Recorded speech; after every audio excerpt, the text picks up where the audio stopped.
नमस्कार मेरे प्यारे श्रोताओं, कैसे हैं आप सब। उम्मीद है सब भले चंगे और आनंद में होंगे। आज मैं आपके लिए एक ऐसी कहानी लेकर आई हूँ जो हमें सिखाती है कि इंसानियत और नेकी का फल कभी न कभी जरूर मिलता है। ये कहानी एक गरीब आदमी की है जिसकी ईमानदारी उसे एक अच्छे सेठ से मिलाती है और फिर उसी की बेटी अपनी हिम्मत और वफादारी के दम पर एक दिन रानी बन जाती है। इस कहानी में आपको भाग्य का खेल, सच्ची सुंदरता का मतलब और धोखे का अंजाम देखने को मिलेगा। तो आइए कहानी शुरू करते हैं। पर कहानी में आगे बढ़ने से पहले आप सबसे विनती है कि हमारे इस छोटे से परिवार ममता हिंदी कहानियां चैनल का हिस्सा बने और चैनल को सब्सक्राइब जरूर कर ले। कहानी पसंद आए तो इसे लाइक करें, अपने दोस्तों के साथ शेयर करें और टिप्पणी में हमें बताएं कि आपको यह कैसी लगी। पुराने जमाने में एक गांव था किशनगढ़, जहां देवा नाम का एक गरीब आदमी रहा करता था। वो बहुत ही गरीब था और गांव के जमींदार के यहाँ काम किया करता था, मगर जालिम जमींदार काम के बदले सिर्फ एक वक्त का भोजन देता था, तो देवा को एक वक्त भूखे रह जाना पड़ता था। जब उससे रहा नहीं गया तो गांव के साहूकार से उधार लेकर एक वक्त का खाना घर में ही बनाने लगा। साहूकार ने भी उधारी इस आधार पर दे दी कि देवा जमींदार के यहाँ काम करता है तो उसे पगार जरूर मिलता होगा और ये पगार मिलते ही मेरी उधारी चुका देगा। तो साहूकार ने देवा को छूट भी दे दी थी कि तुम्हें जिस चीज की जरूरत पड़े ले जाना। तो देवा भी साहूकार से सामान लेता रहा। कोई 3 महीने गुजर गए मगर देवा ने 1 महीने की भी उधारी नहीं चुकाई। तो साहूकार ने आखिर पूछ ही लिया कि अरे देवा, तुम्हें हमारे यहाँ से राशन ले जाते हुए पूरे 3 महीने हो गए और तुमने 1 महीने का भी पैसा नहीं चुकाया। इस तरह कैसे चलेगा? तुम अपनी पगार का क्या करते हो? तब देवा ने बताया कि मालिक, जमींदार साहब, पता नहीं क्यों मुझे पगार ही नहीं दे रहे, कई महीने से रोक कर रखे हैं। मैं गरीब आदमी उनके सामने अपनी जुबान नहीं खोल सकता। आपकी तो उनसे अच्छी बनती है, एक बार इशारा ही कर दीजिए कि वह मेरा पगार वक्त पर दिया करे। साहूकार बोला, अच्छा, मैं तुम्हारी बात जरूर जमींदार साहब से कहूंगा। वैसे भी बड़े आदमी हैं, उन्हें गरीब की मजदूरी रखकर क्या मिलने वाला है। दूसरे दिन ही साहूकार की मुलाकात जमींदार से हो गई। तो साहूकार ने जमींदार का हाल चाल पूछने के बाद देवा की भी बात कह डाली कि जमींदार साहब, देवा की उधारी हमारे यहाँ 4थे महीने में चल रही है, पता नहीं आपका दिया हुआ पगार कहाँ उड़ा देता है। जमींदार बोला, कैसी पगार? मैं उसे कोई पगार नहीं देता। साहूकार बोला, लेकिन जमींदार साहब, वह काम आपके यहाँ ही करता है। तो जमींदार बोला, तो मैं उसे काम के बदले उसी वक्त भोजन दे देता हूँ, बाद के लिए कुछ नहीं रखता। वैसे भी वह खुद से मेरे पास काम करने आता है, मैंने कोई उसे काम पर थोड़े ही रखा है। उस तरह के 10-1 आवारा मेरे यहाँ भोजन पाकर जी लिया करते हैं। ये तो मेरी दयालुता है कि मैं आवारा कुत्तों को ही नहीं, आवारा आदमियों को भी भोजन दे दिया करता हूँ। वैसे पगार मैं उनको देता हूँ जो मेरे पक्के नौकर है, तो उन्हें दोनों वक्त भोजन और कपड़े के साथ पूरे 7 चांदी के सिक्के प्रति माह देता हूँ।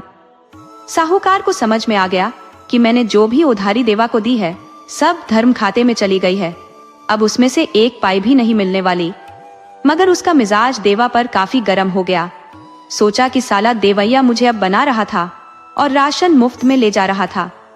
अब उससे करीब 4 महीने का पैसा कैसे वसूलूं, समझ नहीं आ रहा कि उसका क्या करूं। उसने विचार किया कि आज पहलवान को एक चांदी का सिक्का दूंगा कि वह देवैया को 4-5 लाठी मारे और उसकी झोपड़ी उजाड़ दे। साहूकार इतना गुस्से में था कि वो अपने घर न जाकर सीधे शेर सिंह पहलवान के पास गया और उन्हें चांदी का एक सिक्का दिया। पहलवान ने पूछा कि साहू जी, यह कृपा किस लिए? इसके पीछे का राज क्या है? उसे उगलिए, उसके बाद सोचूंगा कि इसे रखूं या न रखूं। साहूकार बोला कि बस एक छोटा सा काम है, साले देवैया को सीधा करना है। बस ज्यादा नहीं, 4-5 लाठी उसे मार दीजिए और उसकी झोपड़ी उजाड़ दीजिए। क्या है कि ससुरा मुझे बेवकूफ बनाकर 4 महीने तक राशन ले लिया है और खा गया है। शेर सिंह बोले कि साहू जी, जो काम छोटा है उसे बहुत बढ़ा चढ़ाकर बता रहे हो और जो बहुत कठिन और बड़ा काम है उसे मामूली बता रहे हो। राशन खाना या मजबूरी में किसी से उधारी ले लेना ये बहुत मामूली बात है, उतना तो बड़े आदमी को याद ही नहीं रखना चाहिए। चिड़ियों को खिलाया दाना कौन याद रखता है। बड़े लोग तो 1.25 सेर आटे की गोली मछलियों को खिला देते हैं। बड़े लोगों के दरवाजे पर कुत्ते, बिल्ली और गाय को भी रोज रोटी मिलती है, तो उसे कौन याद रखता है कि मैंने गाय को रोटी दी थी या केला खिलाया था। वैसे ही भूल जाओ कि देवा को राशन दिया था। साहूकार बोला, नहीं पहलवान, इंसान और जानवर में बहुत अंतर होता है।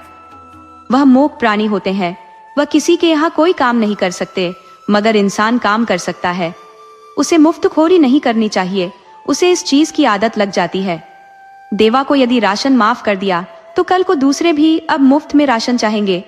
तो मैं कोई यहाँ का राजा नहीं हूँ, किसी दूसरे को बुरी आदत न लगे, इसलिए देवा को दंड दिलवाना चाहता हूँ। शेर सिंह बोला कि साहू जी, दंड देना राजा का काम है, मेरा नहीं, और मैं न्याय से हटकर कोई काम करूंगा तो एक सिक्के में नहीं, गलत काम के गलत पैसे भी लगते हैं। देवा को एक लाठी मारने का खर्च पूरे 100 सोने की मोहर लूंगा।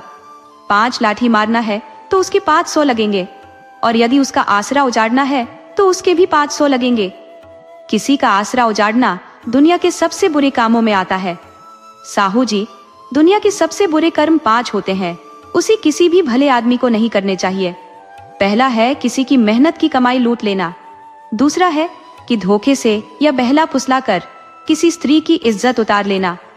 तीसरा है किसी का आसरा उजाड़ देना या आग लगा देना। चौथा है किसी के ब्याह में बाधा बनना या उसे तुड़वा देना। और 5वां है कि अपनी जीभ के स्वाद के लिए किसी मूक प्राणी की हत्या करना और फिर उसके मुर्दा शरीर को खा जाना। ये 5 कर्मों में लिप्त मनुष्य कभी सुखी नहीं रहता। इस कर्म में लिप्त प्राणी बहुत कष्टमय जीवन जीते हैं, उनकी मृत्यु भी काफी कष्टमय होती है। ये 5 कर्म करने वाले अक्सर अकाल मृत्यु को प्राप्त होते हैं। इसलिए साहू जी, मैं इतना भयंकर अपराध मुफ्त में नहीं कर सकता। साहूकार बोला कि आप पहलवान हो, किसी पर एक आध लाठी घुमाने से कौन सा पाप लग जाता है। मैं कोई देवा को जान से मारने की बात थोड़े ही कर रहा हूं। शेर सिंह बोले कि साहू जी, पहलवानों के दांव पेंच का कोई भरोसा नहीं, लाठी का भी कोई भरोसा नहीं। मरखा बैल कभी कभी अपने मालिक को भी पटक देता है, लाठी का क्या भरोसा। 1-2 सिक्के में तो वह किधर भी घूम सकती है। इसलिए आप अपना यह सिक्का रखो और देवा से अपना पैसा निकालने का कोई दूसरा रास्ता तलाशो। साहूकार घर आ गया और सोचा कि पहलवान तो देवैया को मारेगा नहीं, तो मैं ही उसे 3-4 लाठी मार देता हूँ। साहूकार ने एक लाठी घर के अंदर छिपाकर रखी थी। वो लाठी निकालने घर के अंदर गया और लाठी निकाल ली। तभी उस पर उसकी पत्नी की नजर पड़ गई। वो बोली कि साहू जी, आप लाठी का क्या करोगे? क्या किसी से कोई झगड़ा हो गया है? यदि झगड़ा हो भी गया है तब भी आपको किसी से लड़ना नहीं चाहिए। आप साहूकार हो, साहूकार से सहनशील दूसरा कोई नहीं होता। सबसे सफल साहूकार वही होता है जो अपने दुश्मन को भी मित्र बना ले। सफल व्यापारी वही होता है जो आम तो आम, गुठली से भी दाम निकाल ले। आप ये बताओ, लाठी किस लिए ले जा रहे हो? साहूकार बोला कि भाग्यवान, जब तुम बोलने लगती हो तो फिर किसी को बोलने का मौका ही नहीं देती हो। अरे, ये लाठी मैं देवैया को मारने के लिए ले जा रहा हूँ। वो बदमाश मुझे बेवकूफ बनाया है और 3-4 महीने तक मुफ्त में राशन लेकर जाता रहा है। मैं सोच रहा था कि वो जमींदार के यहाँ पगार पर काम करता है, जब जमींदार पगार देगा तो मुझे पैसा दे देगा। लेकिन जब पता किया तो जमींदार ने बताया कि मैं कोई उसे काम पर नहीं रखा हूँ, अपने से आता है, कुछ काम कर देता है तो एक वक्त खिला देता हूँ। साहूकार पत्नी से बोला कि अब साले के पास है क्या कि उससे वसूल करूं? तब पत्नी बोली कि आप दिमाग से काम लो, उसको मारने पीटने और लड़ाई से अच्छा है कि उससे काम ले लो। आप अपना पैसा देवा से सूद सहित वसूल सकते हो, मगर प्यार से, मारपीट से तो कुछ हासिल नहीं होगा। उसे अपने पास नौकर रख लो। जब जमींदार एक वक्त भोजन देता है तो आप उसे दोनों वक्त भोजन दो, वस्त्र भी दो, 5-6 महीने बाद उसे कुछ पगार भी दो। फिर वह आपका साथ अपने सगे भाई की तरह देगा। ये लाठी डंडा घर के अंदर रखो और जब देवा आपके पास आता है तो उसे प्यार से समझाओ कि वह इधर उधर न भटके, वह आपके पास ही काम करे, उसे बदले में दोनों वक्त भोजन मिल जाया करेगा। साहूकार बोला कि ठीक है भाग्यवान, तुम्हारी ही बात सही है, मैं उससे मुलायम तरीके से ही पेश आता हूँ। साहूकार दुकान में चला गया तो शाम के वक्त देवा साहूकार के पास आया और बोला कि साहूकार जी, मुझे राशन दे दीजिए। तो साहूकार बोला कि तुम क्या रोज परेशान रहते हो, एक वक्त के भोजन के लिए जमींदार की बेगारी करते हो, जबकि जमींदार तुमसे काम तो बहुत ज्यादा लेता है मगर भोजन सिर्फ एक वक्त का देता है। तुम मेरे पास रहो, दोनों वक्त भोजन दूंगा, वस्त्र भी दूंगा तथा काम भी बहुत कम लूंगा। देवा बोला कि साहूकार जी, यह तो मेरे पर बड़ा उपकार होगा, आप मुझे अपने पास ही रखे। मैं तो कब से सोच रहा था मगर आपसे कह नहीं पा रहा था, मगर मेरी मुराद आपने पूरी कर दी है, आप मुझे आज से ही अपने पास रखो। साहूकार बोला, हाँ, तुम आज से ही मेरे पास रहो। बाहर गाय बंधी है, उसका दूध निकाल दो। आज तो खुद मेरी पत्नी ने उसको चारा डाल दिया है, कल सुबह से चारा डाल देना। बस मेरी एक गाय को देखना है और कभी कभी मेरे साथ बाजार से सामान लाना है और मेरे पास कोई फावड़ा नहीं चलाना है। बहुत आराम का काम है, तुम अपना घर समझकर मेरे साथ काम करो। देवा बोला, साहू जी, मैं आपको कभी शिकायत का मौका नहीं दूंगा।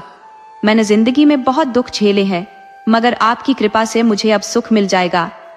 इस तरह मन लगाकर देवा साहूकार के यहाँ काम करने लगा। साहूकार की स्त्री बहुत दयालु थी, वो देवा को भरपेट भोजन दोनों वक्त दे देती थी। कुछ समय बाद स्त्री ने साहूकार से कहा कि देखिए, किसी से भी मुफ्त में काम नहीं लेना चाहिए, कोई देखे या ना देखे, मगर भगवान सब देखते हैं, सब समझते हैं, इसलिए आप बिना देर किए देवा को पगार देना शुरू कर दीजिए। साहूकार ने पत्नी की बात मानकर 30 चांदी का सिक्का प्रतिमाह देवा को तय कर दिया। साहूकार देवा को 30 सिक्के हर महीने दे देता तो देवा अब उसे कहाँ रखता। उसने बहुत सोच विचार कर पैसा साहूकार की पत्नी के पास जमा कर दिया। इस तरह 1 साल गुजर गया। साहूकार की पत्नी को अपने मायके जाना हुआ तो साहूकार बोला कि देखो भाग्यवान, मेरे पास तो वक्त नहीं है, तुम देवा को साथ लेकर चली जाओ। साहूकार की पत्नी मायके चली गई। वह 1 सप्ताह तक मायके में रही, मगर वह एक बात से काफी दुखी थी कि उसके पिता के घर रह रही नौकरानी अब नहीं रही थी। अब उसकी बेटी थी जो नौकरानी बनकर रह रही थी। मगर साहूकार की पत्नी ने देखा कि वो अकेले में छिप छिप कर रोती रहती थी। आखिर साहूकार की पत्नी ने पूछ ही लिया कि तुम इस तरह अकेले में रोती क्यों हो। तो उस लड़की ने बताया कि मेरी माँ ही नहीं और मेरा दूर दूर तक कोई नहीं है। किसी दिन साहू जी मुझे इस नौकरी से हटा देंगे तो मेरा क्या होगा, यही सोचकर मुझे रोना आ जाता है। साहूकार की पत्नी ने सोचा कि जब इसका कोई नहीं है तो इसका ब्याह कौन कराएगा। वो अपने पिता को भी जानती थी कि स्वार्थी आदमी है, उन्हें किसी नौकरानी के ब्याह के बारे में क्या सोचना, वह इसके लिए कुछ नहीं कर सकते। तो साहूकार की पत्नी ने बड़ा निर्णय ले लिया कि वह इस नौकरानी का ब्याह देवा से करा देगी। देवा का घर बस जाएगा और इस गरीब बेसहारा लड़की को सहारा मिल जाएगा। इस बात का जिक्र उसने अपने पिता से भी नहीं किया, न ही देवा को बताया, मगर उस लड़की को बता दी कि तुम तैयार रहो, तुम्हें मेरे साथ हमेशा के लिए चलना है। ये मेरे साथ आया हुआ मेरा नौकर है, मगर है मेरे परिवार के सदस्य जैसा, बहुत भला आदमी है। मैं तेरा ब्याह इस लड़के से करा दूंगी, मगर अभी यह बात यहाँ किसी से मत बताना। मैं यहाँ से तुझे निकालने की कोई तरकीब सोचती हूँ। जब साहूकार की पत्नी अपने घर के लिए लौटने लगी तो पिता और माँ से बोली कि मैं आपकी नौकरानी कमला को 1 सप्ताह के लिए साथ ले जाना चाहती हूँ। बेचारी की माँ नहीं है, ये बहुत सदमे में है। जब थोड़ा घूम फिर लेगी तो मन इसका बहल जाएगा, फिर वापस मैं खुद इसे छोड़ने आ जाऊंगी। इसी बहाने ही मेरा आना एक बार और हो जाएगा। पिता तो नहीं चाहते थे कि नौकरानी कहीं जाए, मगर माँ तैयार हो गई कि बेटी, इसे ले जाओ और जल्दी ही तुम इसे लेकर आ जाना। बस फिर क्या था, साहूकार की पत्नी उसे लेकर चल दी, मगर सोची कि यदि दोनों को लेकर घर पहुंच गई तो मेरा पति स्वार्थवश दोनों का ब्याह नहीं होने देगा, बल्कि मुझ पर नाराज होगा, तो क्यों ना दोनों का ब्याह यहीं किसी मंदिर में करा देती हूँ। उसने देवा से बोली कि देवा, तुम मेरे बेटे की तरह हो, मैं चाहती हूँ कि तुम इस लड़की से ब्याह कर लो। तब देवा बोला कि मालकिन, मालिक चाहेंगे तो सब कुछ हो जाएगा। तब साहूकार की पत्नी बोली कि देवा, तुम जैसा सोचते हो वैसा मालिक नहीं है, वह तुम्हें एक नौकर मानते हैं, जबकि मैं तुझे पुत्र की तरह प्यार करती हूँ। साहू जी नहीं चाहेंगे कि तुम्हारा ब्याह हो, तुम उन्हें मुफ्त के नौकर मिल गए हो तो स्वार्थवश तुम्हारा भला नहीं चाहेंगे, जबकि मैं तुम्हारा भला चाहती हूँ। मैं अभी रास्ते वाले मंदिर में तुम दोनों का ब्याह करा देती हूँ। देवा बोला कि मालकिन, अब आपकी जैसी इच्छा, आप जैसा सोचो। तब साहूकार की पत्नी ने देवा का ब्याह उस लड़की से रास्ते में ही करा दिया और साथ लेकर अपने घर आ गई। साहूकार यह देख पत्नी पर बहुत नाराज हुआ कि तुम बहुत बड़ी बेवकूफी कर दी हो। तुम्हें क्या पड़ी थी नौकर का ब्याह कराने की? अब देवैया हमारे पास नहीं रहेगा, पत्नी रोज उसका कान भरेगी। देवा कितना बड़ा मददगार था, मगर तुमने खुद मेरे पैर में कुल्हाड़ी चला दी है। साहूकार की पत्नी बोली कि आप गलत सोच लेते हो, ये गरीब लोग हैं, ये किसी के एहसान को नहीं भूलते। देवा और वह लड़की मेरा साथ जीते जी नहीं छोड़ सकते। मनुष्य को कुछ पुण्य की भी कमाई कर लेनी चाहिए। किसी असहाय बेसहारा का ब्याह कराकर सहारा दिलवा देना यज्ञ से कम नहीं है। यह एक अमृत फल है जिसका फल हमें हमेशा मिलता रहेगा। साहूकार पत्नी पर भुनभुनाता हुआ दुकान में चला गया तो उधर साहूकार की पत्नी ने तुरंत देवा के जमा पैसे उसे लौटा दिए और बोली कि अब तुम इन पैसों से अपने लिए एक घर बना लो। तुम दोनों बेशक मेरे पास मेरे घर में रहकर काम करना, मगर एक अपना घर जरूर होना चाहिए। मैं तुम्हें एक घर की जगह अपने घर के पास ही दे देती हूँ। तुम अब अपने पुराने घर को चाहो तो बेच देना। साहूकार की पत्नी ने दोनों को पड़ोस में ही बसा लिया। दोनों साहूकार की पत्नी की सेवा में लगे रहे तो देवा साहूकार की खूब खुलकर मदद करता। हालांकि साहूकार को कोई औलाद नहीं हुई थी, उसके ब्याह को अब 18 साल पूरे होने वाले थे। अब उसकी उम्मीद टूटती जा रही थी कि मुझे कोई औलाद भी होगी, जबकि साहूकार का मानना था कि उसके खानदान में अक्सर 15 साल बाद ही कोई संतान हुई है। तो साहूकार इस बात से आश्वस्त था। उसकी बात भी सच निकली तो साहूकार की पत्नी को 19वें साल में एक पुत्री हो गई। तो उधर देवा की पत्नी ने भी एक बच्ची को जन्म दिया। दोनों बच्चियां गजब की खूबसूरत थी। साहूकार ने पत्नी को बताया कि मैंने कहा था कि हमें 20 साल से पहले कोई औलाद नहीं होने वाली। आखिर मेरी बात सच निकली कि नहीं? अब आगे आने वाले साल में हमें पुत्र ही हो जाएगा। इस तरह विचार कर दोनों पुत्री का पालन करने लगे तो देवा भी पत्नी के साथ साहूकार का काम करते हुए अपनी पुत्री का पालन करने लगा। इस तरह समय गुजरा तो दोनों की बेटियां कुछ बड़ी हुई। अब वह पड़ोस में होने के कारण साथ साथ खेला करती। छोटी अवस्था में दोनों एक दूसरे की करीबी सहेली बन गई थी। साहूकार की पत्नी भी चाहती थी कि दोनों साथ साथ रहे। इस तरह अब दोनों 12 साल की हो चली थी। साहूकार ने गांव से बाहर एक बगीचा खरीद लिया था। उस बगीचे में एक सुंदर तालाब भी था, तो लड़कियां रोज स्नान करने तालाब में चली जाती। वह स्नान के बाद बगीचे से फल चुनकर घर लाती। एक दिन स्नान करने गई थी कि विजयगढ़ का राजकुमार विक्रम अपने ननिहाल से वापस आ रहा था। वो बगीचे में चला गया। अभी वह 14 साल का ही था तो तालाब में पानी पीने चला गया। वहां साहूकार की लड़की और देवा की लड़की दोनों सहेलियां स्नान कर रही थी। राजकुमार कौतूहलवश उन्हें देखने लगा। उसे नहीं पता था कि स्नान करती हुई स्त्री या लड़की को नहीं देखना चाहिए। उधर लड़कियां शर्म के मारे लाल पीली हुई जा रही थी। उन्हें नहीं पता था कि यह इस राज्य का राजकुमार है। वह अपने आपे से बाहर हो गई और पानी से निकलकर राजकुमार के ऊपर कंकड़ फेंकने लगी। राजकुमार इसके लिए तैयार नहीं था। उसने कभी सोचा भी नहीं था कि कोई उसके ऊपर पत्थर कैसे फेंक सकता है। मगर जब पत्थर का चोट लगा तो विक्रम भाग खड़ा हुआ। राजकुमार तो साहूकार की बेटी पर मोहित होकर उसे देख रहा था, मगर जब पत्थर की चोट लगी तो इश्क का बुखार उतर गया। उसे समझ में आ गया कि हर चमकने वाली चीज सोना नहीं होती। इधर दोनों खुश हुई कि एक मनचले को हमने मारकर भगा दिया है। अब कोई भी हमें परेशान नहीं कर सकता। हम ईंट का जवाब पत्थर से भी दे सकती है। इस तरह दोनों अब निडर होकर घुमा करती। एक दिन जब दोनों बगीचे के तालाब में स्नान करने गई तो देखा कि वहां तो एक सन्यासी ने डेरा जमा लिया है, तो वह वहां स्नान करना उचित नहीं समझी। दोनों अब घर को लौट जाने पर विचार करने लगी।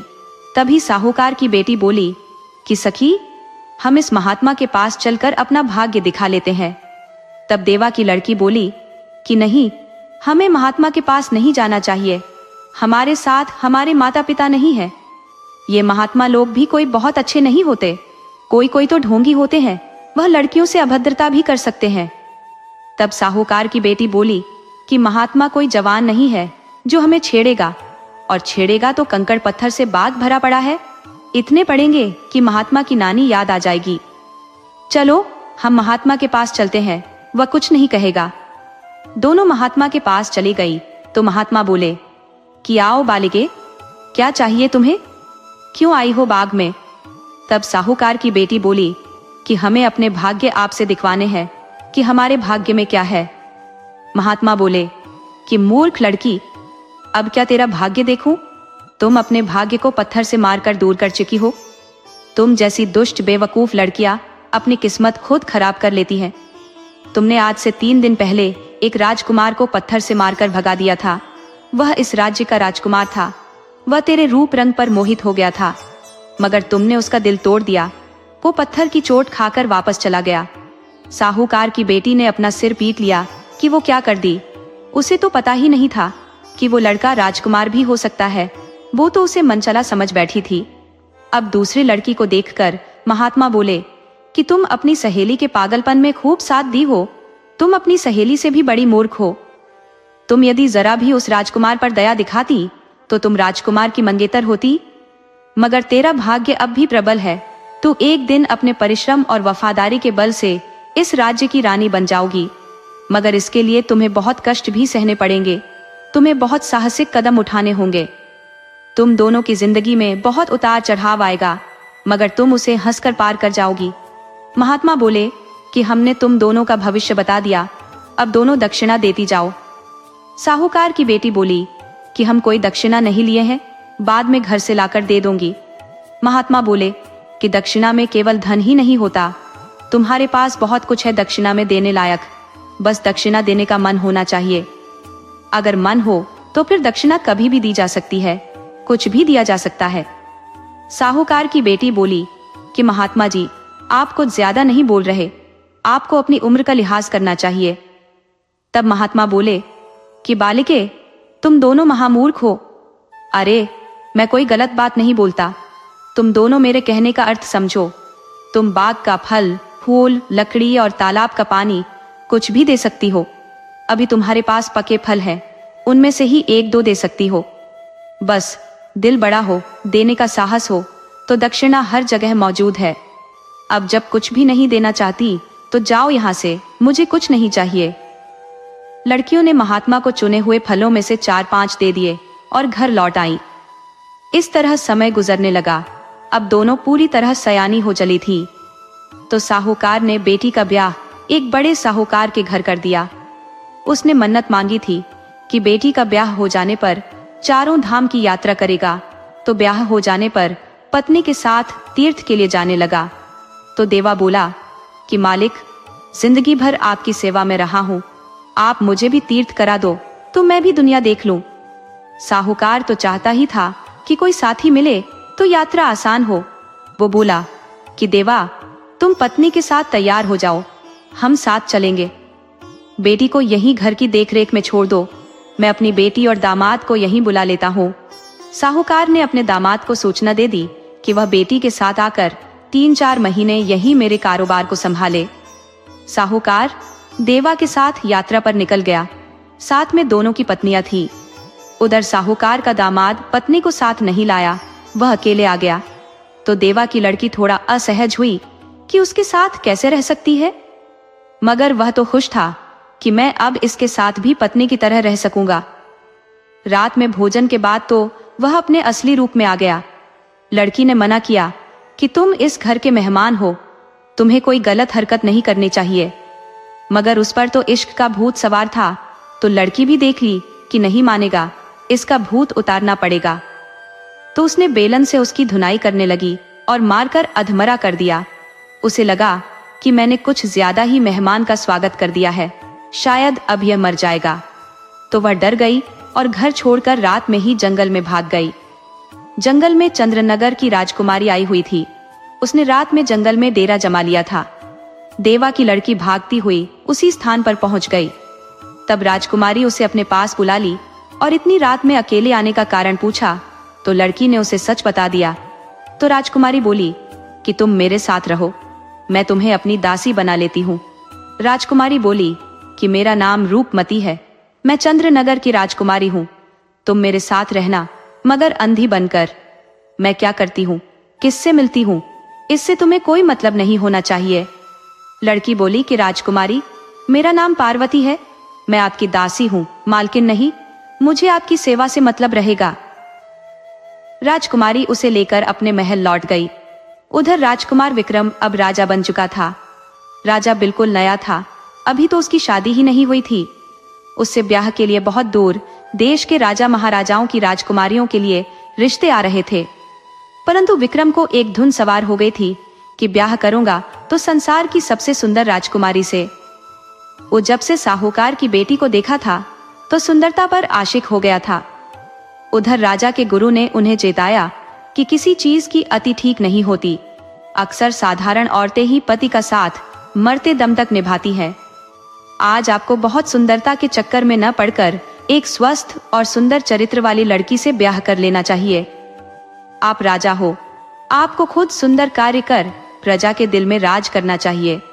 चेहरे की सुंदरता तो बस 4 दिन की चमक मात्र है, चरित्र की चमक मरने के बाद तक बनी रहती है। परंतु राजा विक्रम कहाँ मानने वाला था। वह तर्क देता कि हमें अपने बागों में अच्छे फूलों की क्या जरूरत है, हम किसी साधारण बिना सुगंध वाले फूल से भी तो काम चला सकते हैं। उसका मानना था कि सुंदर फूल और सुंदर स्त्री पर तो देवता भी प्रसन्न रहते हैं। राजा ने बहुत खोजबीन के बाद सबसे सुंदर राजकुमारी चंद्रनगर की राजकुमारी रूपमती को पाया, तो उसने राजा के पास ब्याह का संदेशा भिजवाया। तो राजा ने भी राजकुमारी रूपमती का ब्याह विक्रम से करा दिया। राजकुमारी रूपमती अपनी सुंदरता के घमंड में चूर थी। वो अपने साथ पार्वती दासी भी लाई थी, जो बहुत सुंदर थी। वो रानी का साज श्रृंगार किया करती थी। राजा सुंदर रानी पाकर फूला नहीं समा रहा था। वह कई महीने तक तो रानी के प्यार में इतना खोया रहा कि दरबार में ही नहीं आया। उधर रानी की दासी पार्वती राजा को देखकर ही जान गई थी कि यह वही राजकुमार है जिसके ऊपर हमने पत्थर फेंके थे। महात्मा ने कहा था कि विवेक से काम लेना, वफादारी से तुम रानी बन जाओगी। तो वह राजा के व्यक्तित्व से काफी प्रभावित थी। उसने देखा कि राजा रानी के प्यार में कहीं ज्यादा खो गए हैं, जबकि रानी उनसे कोई प्यार नहीं करती। वह जानती थी कि रानी रूपमती बेशक मुझे आसरा दी है, मगर है बदचलन, और अब तो रूपमती के साथ उसकी ससुराल में भी आ गई थी। वो रानी रूपमती के एक ऐसे राज्य को जानती थी जिसे कोई दूसरा नहीं जानता था। उसे राजा विक्रम पर दया आ रही थी। उधर रानी रूपमती दासी पार्वती से बोली कि तुम मेरी सबसे भरोसेमंद हो, तुम राजा पर निगरानी रखो। तुम तो जानती हो ये बंदर के जैसा राजा मुझे जरा भी पसंद नहीं है।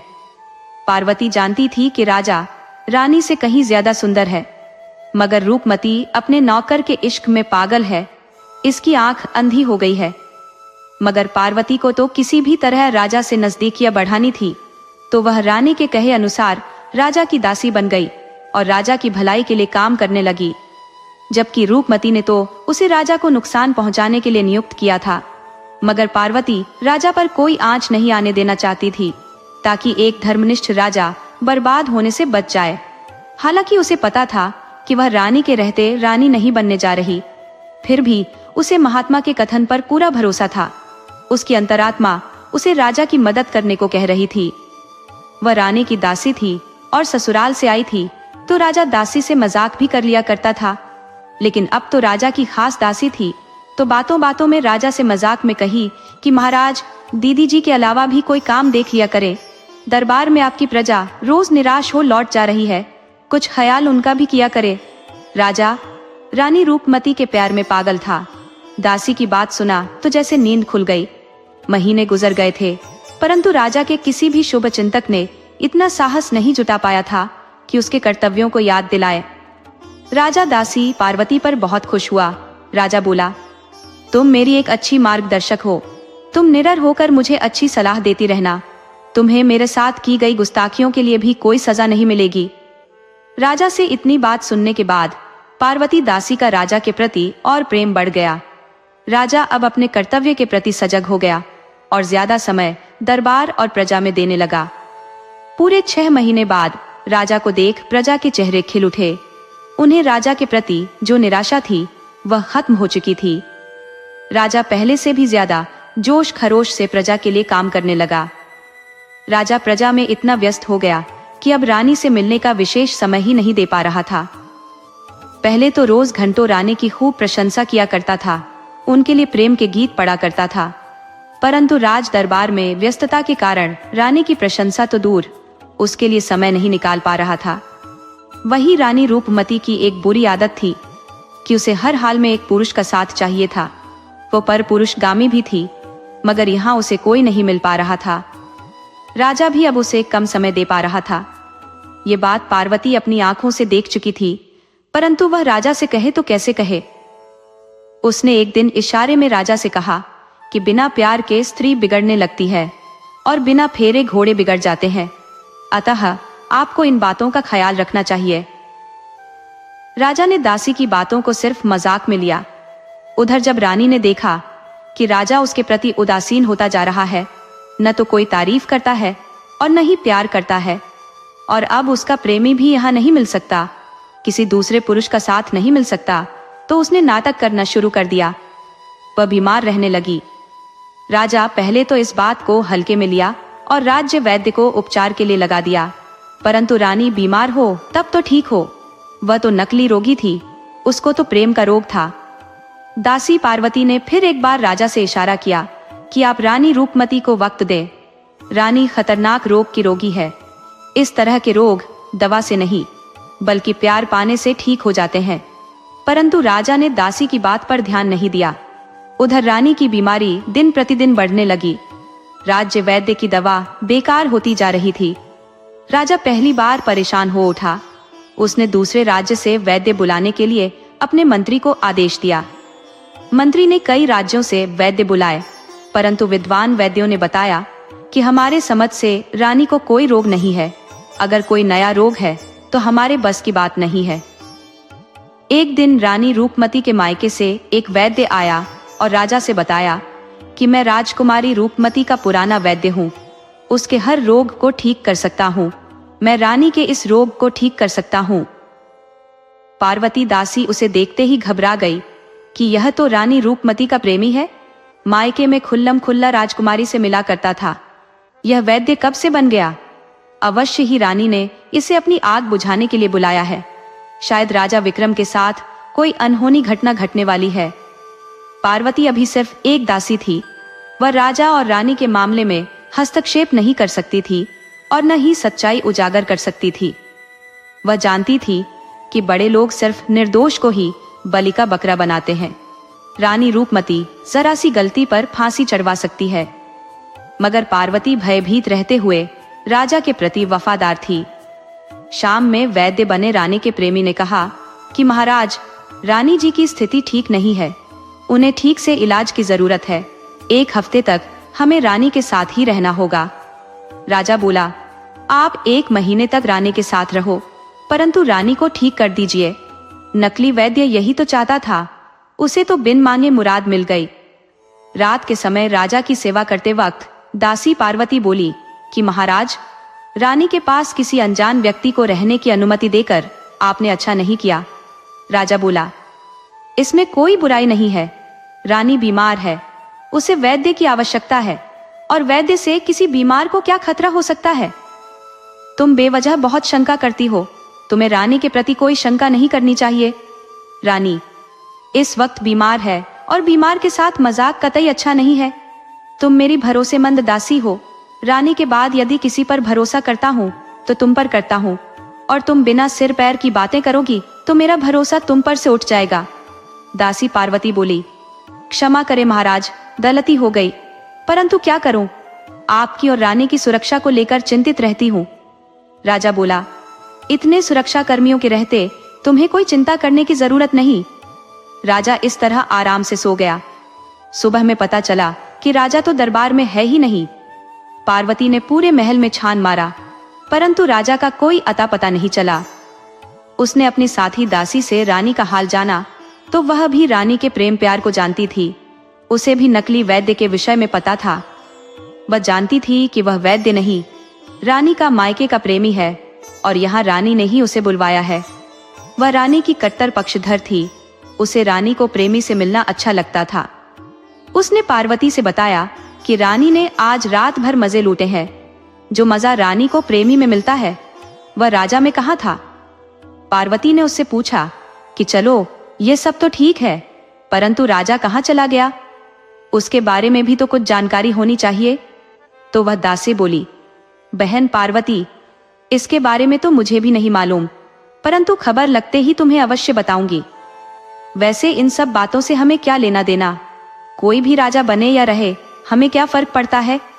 कौन सा हमें रानी बनना है? हम रहेंगी दासी की दासी ही। पार्वती ने कहा, हाँ बहन, तुम्हारी बात सही है, परंतु जानकारी तो रखनी ही चाहिए।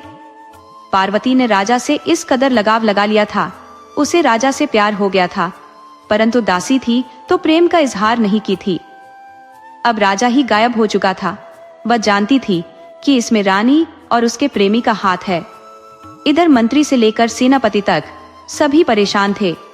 ताज्जुब की बात यह थी कि 1 महीने से बीमार रानी ठीक हो चुकी थी, जैसे उसे कुछ हुआ ही न हो। उसने राजा की गैर मौजूदगी में खुद राज चलाने का ऐलान कर दिया। रूपमती राजा के सिंहासन पर जा बैठी। इससे राजा के दरबारी, मंत्री, सेनापति और राजगुरु को भी दाल में कुछ काला नजर आया, मगर सभी फूंक फूंक कर कदम रख रहे थे। राज दरबार में ऐसा सन्नाटा कभी देखने को नहीं मिला था। रानी रूपमती राजा गद्दी पर बैठने के बाद भी राजा की खोज का कोई ऐलान नहीं किया, न ही किसी सैनिक या मंत्री को खोज के लिए भेजा। राज दरबारी रानी के व्यवहार से काफी दंग थे, मगर पार्वती दासी की तो हालत ही खराब हो चली थी। वह राजा के लिए काफी व्याकुल थी। इधर रानी ने छठे दिन ही अपने प्रेमी से ब्याह करने का ऐलान कर दिया। दबे सुर से रानी का विरोध भी होने लगा कि यह राजगद्दी राजा विक्रम की है, और जब तक यह पता नहीं चल जाता कि राजा कहाँ है, जीवित है या मर चुके हैं, तब तक न तो किसी को गद्दी पर बैठने का अधिकार है और न रानी को किसी से ब्याह का अधिकार है। ब्याह कर लेने से तो रानी वैसे ही इस राजगद्दी की हकदार नहीं रह जाएगी, उसे अपने पति के साथ जाना होगा। इधर रानी की खास दासी ने पार्वती दासी से बताया कि मैंने रानी और उसके प्रेमी को रात में बात करते सुना है कि दोनों ने अपने खास बदमाशों की मदद से राजा को बेहोश कर फिर लकड़ी के बक्से में बंद कर नदी में बहा दिया है। अब तक तो राजा पानी में डूबकर मर गया होगा। पार्वती ने रात में सोच लिया कि वह राजा का पता लगाकर रहेगी। बक्से में बहाए गए लोगों में शायद ही कोई मरता है, क्योंकि अक्सर लोग नदी में स्नान करने, पानी लेने आते रहते हैं। बक्से पर नजर पड़ते ही वह बाहर निकाल देते हैं। लोगों को उम्मीद रहती है कि इसमें धन है। पार्वती दासी की अंतरात्मा कह रही थी कि राजा जिंदा है। वह रात में ही राजा का पता लगाने के लिए निकल पड़ी। वह नदी के किनारे किनारे 2 दिन तक चलती रही, आसपास के लोगों से पता लगाती रही, परंतु उसे राजा का कोई सुराग नहीं मिला। तीसरे दिन वो आगे बढ़ रही थी कि उसे नदी किनारे लकड़ी का बक्सा मिला जो टूटा हुआ था। देखने से लग रहा था कि अभी हाल का ही तोड़ा गया है। पार्वती दासी को लगा कि अब हमारी मंजिल नजदीक है, अवश्य ही राजा कहीं आस पास ही है। वो ढूंढते ढूंढते एक गाय के चरवाहे के पास गई और उससे बक्से और उसमें के आदमी के बारे में पूछा। तो चरवाहे ने बताया कि मैंने ही नदी में बहते बक्से को पाया है और उसमें एक आदमी मिला है। वो अब हमारे कब्जे में है, वह अब मेरा गुलाम है। उसे छोड़ने के लिए पैसे लूंगा, तब उसे आजाद करूंगा। क्या वह तुम्हारा पति है? पार्वती बोली, पहले मुझे दिखाओ तो सही, तभी तो पहचान करूंगी कि मेरा पति है कि नहीं है। चरवाहे ने राजा को एक पेड़ से बांध कर रखा था। उसे क्या पता था कि बक्से में बंद आदमी यहाँ का राजा है। पार्वती ने जब राजा को पेड़ में बंधा देखा, चरवाहा बोला, देखो तो यही तुम्हारा पति है। पार्वती बोली, हाँ भैया यही है, परंतु तुम इसे बांधकर क्यों रखे हो? चरवाहा बोला, पहले तुम बताओ कि इसे बक्से में बंद कर पानी में क्यों बहाई थी?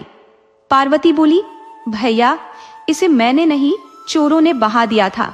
मैं तो इन्हें कई दिनों से ढूंढ रही थी, अब आप इन्हें आजाद कर दो। चरवाहे ने राजा को बंधन से मुक्त कर दिया और पार्वती से बोला कि तुमने मुझे भाई कहा है तो मेरी इन गायों में से कोई एक गाय लेती जाओ, हम अपनी बहन बेटी को खाली हाथ विदा नहीं करते। पार्वती बोली, भैया मैं गाय का क्या करूंगी, तुम मेरे से कुछ उपहार ले लो। उसने अपने हाथ के कंगन उतारते हुए बोली, लो भैया इसे मेरी भाभी को दे देना, अब इनकार मत करना, इसे रख लो, फिर कभी आऊंगी तो तुम मुझे विदाई में जो इच्छा हो दे देना। पार्वती राजा को साथ लेकर राज दरबार के लिए चल पड़ी। उसने रानी का सारा प्लान, मायके की प्रेम कहानी और वैद्य बने प्रेमी के सारे किस्से कह सुनाए। उसने राजा को बताया कि मैं दासी होते हुए भी आपको कई बार आगाह किया था, परंतु आपने मेरी बातों को सिर्फ मजाक समझा। राजा पहले ही जान चुका था कि रानी ने ही उसके साथ छल किया है और यह पार्वती दासी मुझसे बेइंतहा प्रेम करती है, तभी तो अपनी जान की परवाह किए बगैर अकेली बिना कुछ खाए पिए मुझे ढूंढती रही। उसे अपने राजगुरु की बात याद आ रही थी कि ब्याह से पहले राजगुरु ने कहा था कि चेहरे की सुंदरता पर मत जाओ, स्त्री के चरित्र की सुंदरता पर जाओ। राजा ने मन में ठान लिया कि यह नौकरानी अब मेरी रानी बनने के योग्य है। वह महल लौट आया। उसके महल लौटते ही सारे दरबारी खुश हो उठे, मगर रानी और उसके चहेते नए पति की हालत खराब हो रही थी। राजा ने उन्हें तुरंत गिरफ्तार कर लेने का आदेश दिया। सैनिकों ने रानी के साथ उसके प्रेमी को गिरफ्तार कर लिया। राजा ने दरबार में घोषणा की कि आज से मेरी नई रानी पार्वती है। इसके जैसी वफादार स्त्री मेरे लिए दूसरी हो ही नहीं सकती। मैं खूबसूरती पर कायल हो गया था, परंतु इस सांवली सी दुबली पतली स्त्री ने मेरे लिए क्या नहीं किया। इसके उपकार तले तो मैं जिंदगी भर दबा रहता, परंतु इसे महारानी बनाकर मैंने कुछ हद तक बदला चुका दिया है। राजा ने अपने राजगुरु से क्षमा मांगी। उन्होंने पहले ही राजा को आगाह कर दिया था कि अति हर चीज की बुरी होती है। राजा ने रानी और उसके प्रेमी को जिंदगी भर के लिए सजा, जेल में आटा पीसने और कैदियों को भोजन बनाने का काम दे दिया और यह भी सजा सुना दी कि दोनों अब एक दूसरे का मुंह जिंदगी में कभी नहीं देखेंगे। ऐसा करते पकड़े जाने पर दोनों को उसी दिन फांसी दे दी जाएगी। पार्वती ने राजा से बताया कि महाराज, आप मेरे से पहले भी मिल चुके हो। याद करिए, कभी आपके ऊपर 2 लड़कियों ने कंकड़ फेंका था, उन्हीं में से मैं दूसरी वाली हूँ। राजा बहुत खुश हुआ, बोला कि उस वक्त मैं दोनों में से किसी एक को रानी बनाना चाहता था, मगर कोई बात नहीं, किस्मत ने हमें मिला दिया। इस तरह राजा रानी साथ रहने लगे। कहानी से सीख, सच्चा सौंदर्य चेहरे में नहीं चरित्र में होता है। किस्मत के लिखे को कोई नहीं टाल सकता और नेकी और वफादारी का फल देर से ही सही पर मिलता जरूर है।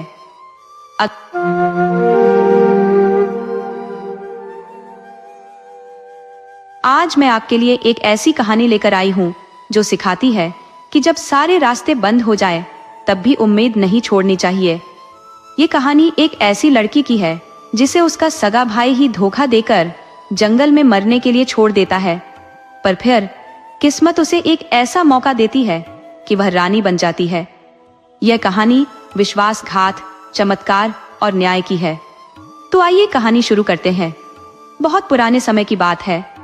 सोनपुर नाम का एक छोटा सा गांव था, जहां माधव नाम का एक निर्धन किसान रहता था।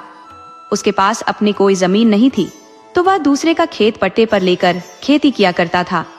उसे किसी तरह ही गुजारा हो पाता था।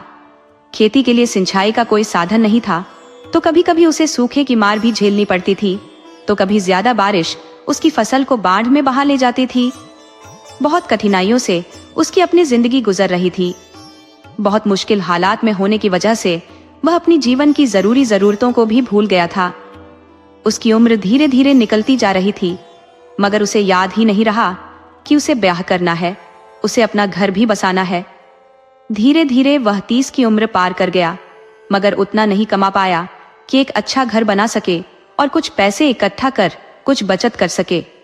एक दिन गांव की एक बुजुर्ग महिला ने उसे याद दिलाया कि कब तक 2 रोटी के जुगाड़ में अपनी हड्डियां पत्थरों पर घिसते रहोगे। पट्टे की जमीन तुझे बर्बाद करके रख देगी। तुम पट्टे पर खेती करने के बजाय मजदूरी कर लो या कोई दूसरा रोजगार कर लो। तुम्हें कुछ खबर भी है कि अधेड़ हो चले हो और अब तक कुंवारे हो। तुम गांव के दूसरे लोगों को देखकर भी तो कोई काम कर सकते हो। लट्टू को ही देख लो, वह कोई खेती नहीं करता, कोई मजदूरी भी नहीं करता। वह रामापुर के मंदिर के पास फूल बेचता है और फूल बेचने से ही उसके खर्चे निकल आते हैं। गांव का कतवारू बताशा बनाकर रामापुर में बेचता है। वह बताशा बेचकर परिवार के 8 आदमियों का खर्च चला लेता है। देखो, आदमी को एक ही धंधे पर नहीं बैठे रहना चाहिए। नहीं चला तो धंधा बदलो, काम करने का तरीका बदलो। माधव को लगा कि ताई ठीक कह रही है, मुझे अब पट्टे पर खेती नहीं करनी चाहिए। पट्टे पर खेती करने से अकेला लाभ खेत वाले को हो जाता है, चाहे फसल हो या ना हो, उसे तो एक मुश्त पैसे मिल जाते हैं। माधव ने सोच लिया कि यह जुआ अब मुझे नहीं खेलना। वो भी पास के जंगल से कुछ फूल तोड़ा और रामापुर के मंदिर पर चला गया, लेकिन वह गलत फूल तोड़ लाया था। जंगली फूल कोई नहीं खरीदा। उसे अफसोस हुआ कि मेरा फूल कोई खरीद नहीं रहा, जबकि मेरे पास तो अच्छे फूल हैं। रामापुर की एक स्त्री भी फूल बेचा करती थी। उसके फूल हाथों हाथ बिक गए थे, मगर माधव की तरफ कोई देखा ही नहीं। वो फूल वाली स्त्री जरूर एक बार उसकी तरफ देख रही थी और मुस्कुरा रही थी। उसका मुस्कुराना माधव को अच्छा नहीं लगा, तो वह बोला कि तुम मुझे देखकर हंस क्यों रही हो? क्या तुम मुझे बेवकूफ समझकर मेरा मजाक उड़ा रही हो? स्त्री बोली कि नहीं, मैं कोई मजाक नहीं उड़ा रही, बल्कि तुम खुद तमाशा बन गए हो। अब जोकर बनकर बैठोगे तो लोग तो अपना मनोरंजन करेंगे ही, इसमें नाराज होने वाली कौन सी बात है? माधव बोला कि मैं अच्छा भला आदमी तुझे जोकर दिखता हूँ। स्त्री बोली कि तुम झूठे ही भिन भिना रहे हो। तुम जंगली फूल तोड़ लाए हो और उसे बेचना चाहते हो, जबकि यह देवी का मंदिर है। यहाँ सिर्फ अड़हुल का फूल चढ़ता है। बाहर से आए लोग अड़हुल का फूल या तो साथ लाते हैं या फिर हमसे खरीदते हैं। यहाँ घास बेचोगे, लकड़ी बेचोगे, गोबर और उपला बेचोगे तो कोई नहीं खरीदेगा। बिना समझे धंधा करने चले हो, अनाड़ी कहीं के बेवकूफ आदमी। इतना कहकर स्त्री वहां से चली गई। माधव सिर खुजलाता देखता रह गया। उसे अपनी गलती का एहसास हुआ कि बिना जाने मैं जंगली फूल लेकर चला आया हूँ। हंस तो मुझ पर दूसरे लोग भी रहे थे, मगर मुझे गुस्सा स्त्री पर ही क्यों आया? और फिर वो गुस्से में ही सही मुझे बड़ी सीख दे गई। वो दूसरे दिन से अड़हुल का फूल लेकर मंदिर पर जाने लगा। उसके फूल देखते देखते बिक गए। सोनपुर के जंगल में अड़हुल के फूल भी बहुतायत में थे, तो वह काफी फूल लेकर रोज जाने लगा और सस्ते में बेचने लगा। रामापुर में बहुत कम अड़हुल के फूल थे, वह भी लोगों के अपने खुद के खेत या घर में लगाए हुए, तो उस स्त्री को कम ही फूल मिल पाते थे। पहले वह ज्यादा कीमत लेकर फूल बेच देती थी, मगर माधव के सस्ते फूल बेचने से अब उसका कोई फूल नहीं खरीदता था, तो वह माधव पर काफी गुस्से में थी। उस स्त्री के घर में उसकी बूढ़ी माँ थी और वह खुद रहती थी। स्त्री का ब्याह हुआ था, वह ससुराल भी गई थी, लेकिन उसका पति उसे ब्याह कर ले जाने के बाद उसी रात में किसी दूसरी स्त्री के साथ भाग गया था और वह वापस नहीं लौटा था। स्त्री 5 साल तक पति के आने का इंतजार करती रही। जब वह नहीं आया तो ससुराल वालों ने स्त्री का ब्याह पति के छोटे भाई से कर लेने की सलाह दी। तो स्त्री भड़क गई कि जिस खानदान में विवाहिता स्त्री को छोड़कर भाग जाने का चलन है, तो क्या भरोसा कि उसका भाई नहीं भागेगा। मुझे लंपट के खानदान में रहना ही नहीं है।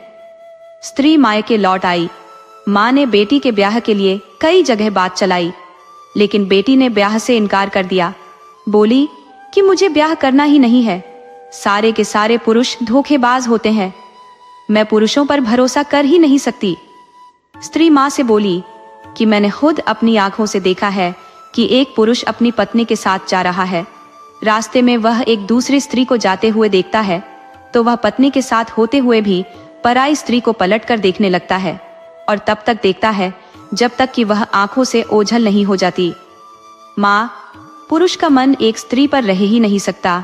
शायद ही कोई ऐसा मिलेगा जो पराई स्त्री की तरफ न देखता हो, उसके बारे में न सोचता हो। माँ बोली कि तुझे कोई बीमारी लग गई है। माना कि तेरे पति ने तुझे धोखा दे दिया, लेकिन उसकी खिचड़ी एक दिन में नहीं पकी होगी। वो बरसों से उस स्त्री के संपर्क में रहा होगा, तब उससे वफादारी निभाने के लिए तुझे धोखा दिया होगा। तुम एक धोखेबाज के चलते सारे संसार के पुरुषों को गलत नहीं समझ सकती। पुरुष जिससे दिल से प्रेम कर ले, उसे जिंदगी भर निभाता है। एक पुरुष का ब्याह कर दिया जाता है, उसकी पत्नी घर में आती है, वह उससे पहले कभी नहीं मिला रहता है, सीधे मिलन की रात में अपनी पत्नी से मिलता है और उस एक रात में ही सिर्फ उस स्त्री का होकर रह जाता है। वो स्त्री के सुख के लिए अपनी पूरी जिंदगी कुर्बान कर देता है। वह दिन रात मेहनत कर कमाता है और जो कुछ मिलता है स्त्री के हाथ पर रख देता है। वह स्त्री से कभी हिसाब नहीं मांगता कि मेरे पैसे, मेरे धन का क्या हुआ। वो बुढ़िया बोली कि बेटी, दुर्भाग्य से तेरा मुंह दूध से जल गया, तो इसका मतलब ये नहीं कि अब आदमी दूध पीना ही बंद कर दे। हालांकि बुढ़िया की बेटी कोई भी तर्क मानने को तैयार नहीं थी, तो उसने दोबारा ब्याह नहीं किया। अब वह मंदिर पर फूल बेचकर काम चला ले रही थी, लेकिन माधव ने सस्ते में फूल बेचकर संकट खड़ा कर दिया था। उस स्त्री का फूल बिकता ही नहीं था। 2-4 दिन तक तो वह किसी तरह सहती रही, लेकिन एक दिन उसके सब्र का बांध टूट गया। वो माधव पर बरस पड़ी कि गंवार आदमी, तुझे पता भी है कि तुम क्या कर रहे हो? तुम सस्ते में फूल बेचकर किसी के घर के चूल्हे को ठंडा कर दिए हो। कोई तेरे चलते एक एक रोटी को मोहताज हो गई है। माधव बोला कि मैंने तो ऐसा कुछ नहीं किया, तुम झूठे ही मुझ पर बेमौसम बरसात की तरह बरस रही हो। स्त्री बोली कि तुम पुरुष हो, किसी स्त्री के दर्द को तुम क्या जानो? तुम में और बंदर में कोई फर्क नहीं है। माधव बोला कि तुम कुतिया की तरह भौंकने के बजाय सीधी तरह बताओ कि क्या हुआ है। मेरे चलते कौन भूखा रह जा रहा है? अगर ऐसा है तो मैं इस काम को करूंगा ही नहीं। मुझे उस पैसे की जरूरत ही नहीं कि किसी का रोजगार बंद करा दे। स्त्री बोली कि तुम इतने बड़े बेवकूफ हो, मैं नहीं जानती थी। अरे तुम रोज देख रहे हो कि मेरे फूल तुम्हारे चलते नहीं बिक रहे। मेरी रोजी रोटी इसी पर निर्भर है, फिर भी तेरी आंख नहीं देख रही। माधव बोला कि तुम्हें लगता है कि मैंने तुम्हारा धंधा बंद कर दिया है, तो तुम यह फूल के पैसे ले लो और फिर मैं कल से यहाँ नहीं आऊंगा। स्त्री बोली कि मैं खुद की मेहनत की खाती हूँ, खैरात में मुझे कुछ नहीं चाहिए। तुम अपना रोजगार मेरे लिए क्यों बंद करोगे? लेकिन मैं कहूंगी कि रोजगार कायदे से करो, सबका भला हो, किसी का रोजगार बंद न हो। माधव वहां से घर आ गया और फिर दूसरे दिन मंदिर पर फूल लेकर नहीं गया। वो स्त्री आई तो उसके फूल बिक गए। वो 3-4 दिन तक आती रही और आते ही उसके फूल बिक जाते थे। उसे ख्याल आया कि मैं अपनी भलाई के लिए दूसरे का रोजगार बंद करा दी। वह आदमी कितना भला था, मेरे खातिर अपना रोजगार ही बंद कर दिया। पता नहीं वह भी मेरी तरह गरीब था या बिल्कुल लाचार था। उसके बाल बच्चे कहीं भूखे तो नहीं रह जाते होंगे। उसे अपने आप पर क्रोध आ रहा था कि मुझे किसी के पेट पर लात मारने का कोई हक नहीं था। आमतौर पर वह पुरुषों से काफी जलती थी, मगर माधव पर उसे दया आने लगी थी। वह सोच रही थी कि कहीं मिल गया तो उससे माफी मांग लेगी। इस तरह महीने गुजर गए। माधव मंदिर पर फिर दोबारा नहीं गया। उधर स्त्री की माँ बीमार हो गई तो बेटी से बोली कि बेटी पार्वती, मैं अब बूढ़ी हो चली हूँ, मेरा अब कोई भरोसा नहीं, किसी भी वक्त आंख बंद हो सकती है। तुम अपना हठ त्याग कर किसी भले इंसान का हाथ पकड़ लेना, अकेली तुम जिंदगी के रास्ते में हरदम नहीं चल पाओगी। स्त्री ने माँ को सांत्वना दी कि माँ, यदि कोई भला मिल गया तो उससे ब्याह कर लूंगी।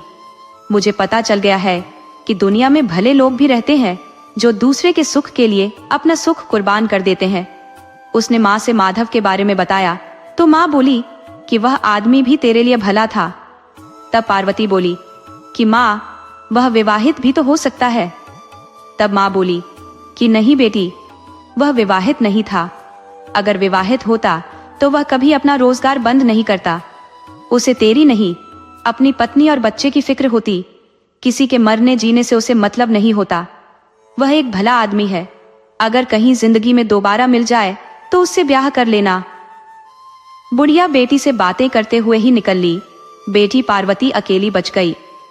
अकेली स्त्री का घर में रहना या रोजगार करना कितना कठिन होता है, वह समझती थी। वो फूल बेचती और घर लौट जाती, लेकिन उसकी निगाहें माधव को ढूंढती रहती। उधर माधव फूल बेचने के काम को छोड़कर इधर उधर दूसरे के खेत में मजदूरी करने लगा था। एक दिन पार्वती को गांव में फूल नहीं मिला तो वह सोनपुर के जंगल के लिए निकल गई। उससे किसी लकड़हारे ने बता दिया था कि झूठे यहाँ भटकती हो, उस जंगल में अड़हुल के फूल की भरमार है। उस वन का नाम ही अड़हुल वन होना चाहिए। तो वह सोनपुर के लिए चल दी। सोनपुर उसके गांव रामापुर से 1 कोस की ही दूरी पर था। तो सुबह के वक्त निकलेगी तो वह समय से फूल लेकर मंदिर पर आ जाएगी। वह तेजी के साथ चली जा रही थी कि उसकी नजर एक आदमी पर गई जो खेत में भोर के वक्त काम कर रहा था। वह सोनपुर के सीमांत के खेत से होकर गुजर रही थी। पार्वती को लगा कि यह आदमी माधव हो सकता है। उसकी शंका गलत नहीं थी, वह माधव ही था। वह माधव के पास गई और बोली कि आप बड़े जाहिल आदमी हो। मैं 2 महीने से आपका रास्ता देख रही हूँ और आप हो कि कभी मंदिर पर आए ही नहीं। लगता है पत्नी ने कान पकड़कर खींचा है। यह आप खेत में क्या कर रहे हो? माधव बोला कि खेत में मजदूरी कर रहा हूँ और मेरे घर में मेरी पत्नी या कोई भी नहीं है, बस किसी तरह गुजारा कर ले रहा हूँ। पार्वती बोली कि आपने फूल बेचना क्यों छोड़ दिया? माधव बोला कि मैं किसी की रोजी रोटी नहीं बंद कर सकता था, इसीलिए अब मजदूरी कर ली। स्त्री बोली कि यह मजदूरी छोड़ो और मेरे साथ चलो, हम दोनों ही मिलकर फूल बेचेंगे। माधव बोला कि किसी स्त्री के साथ मैं फूल का व्यापार करूं, ये अच्छा नहीं होगा। पार्वती बोली कि बेवकूफ मत बनो, मेरे साथ चलो। अब इतने भी मूर्ख नहीं हो कि मेरी बात नहीं समझ रहे। माधव बोला कि नहीं, मैं सचमुच आपकी बात नहीं समझ रहा। तो स्त्री बोली कि मैं आपके घर में रहना चाहती हूँ। अब समझे कि घर में स्त्री क्यों रहना चाहती है। माधव बोला, समझ गया, लेकिन मैं एक गरीब आदमी हूँ, मैं भला आपके खर्चे कैसे उठा सकता हूँ। स्त्री बोली कि हम दोनों ही जब एक साथ काम करेंगे तो फिर सारी मुश्किलें खत्म हो जाएंगी। माधव काम छोड़कर स्त्री के साथ चल दिया। दोनों ने फूल तोड़े और मंदिर पर गए, फूल बेचा और फिर स्त्री माधव के साथ सोनपुर आ गई। वह अपने घर का सारा सामान साथ लेकर आ गई थी। दोनों ने ब्याह किया और फिर गृहस्थ जीवन शुरू कर दिया। स्त्री अब घर संभाल ली, जबकि माधव फूल बेचने का काम करने लगा। समय गुजरा तो माधव की स्थिति सुधर गई। माधव को पत्नी के साथ रहते 5 साल गुजर गए तो उसके घर एक पुत्री का जन्म हुआ। 6वें साल में एक पुत्र का जन्म हुआ तो स्त्री अब बच्चों में ही उलझ कर रह गई। अब अकेले ही माधव को रोजगार करना पड़ता। समय गुजरा तो बच्चे कुछ बड़े हुए तो स्त्री ने बेटी बेटा का नामकरण करा दिया। बेटी का नाम रोशनी रखा तो बेटे का नाम रवि रखा। वे अब 5 साल के हो चुके थे तो स्त्री अब उन्हें घर पर छोड़कर पति की मदद के लिए चली जाती। लेकिन यह माधव को अच्छा नहीं लगता था। उसने मना कर दिया कि तुम घर पर ही रहो, बच्चे छोटे हैं, तुम उनकी रखवाली करो। तो फिर से स्त्री बच्चे के साथ ही रहने लगी।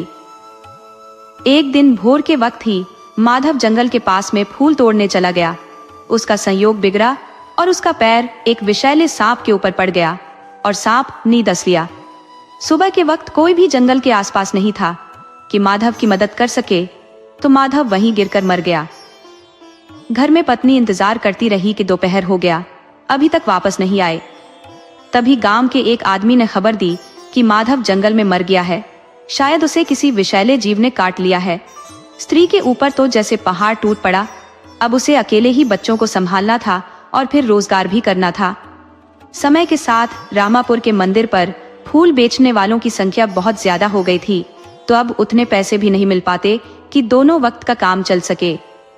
तो स्त्री को दूसरे के खेत में काम भी करने पड़ गए थे। बच्चे अकेले गांव की गलियों में खेला करते। इस तरह दिन गुजरने लगा।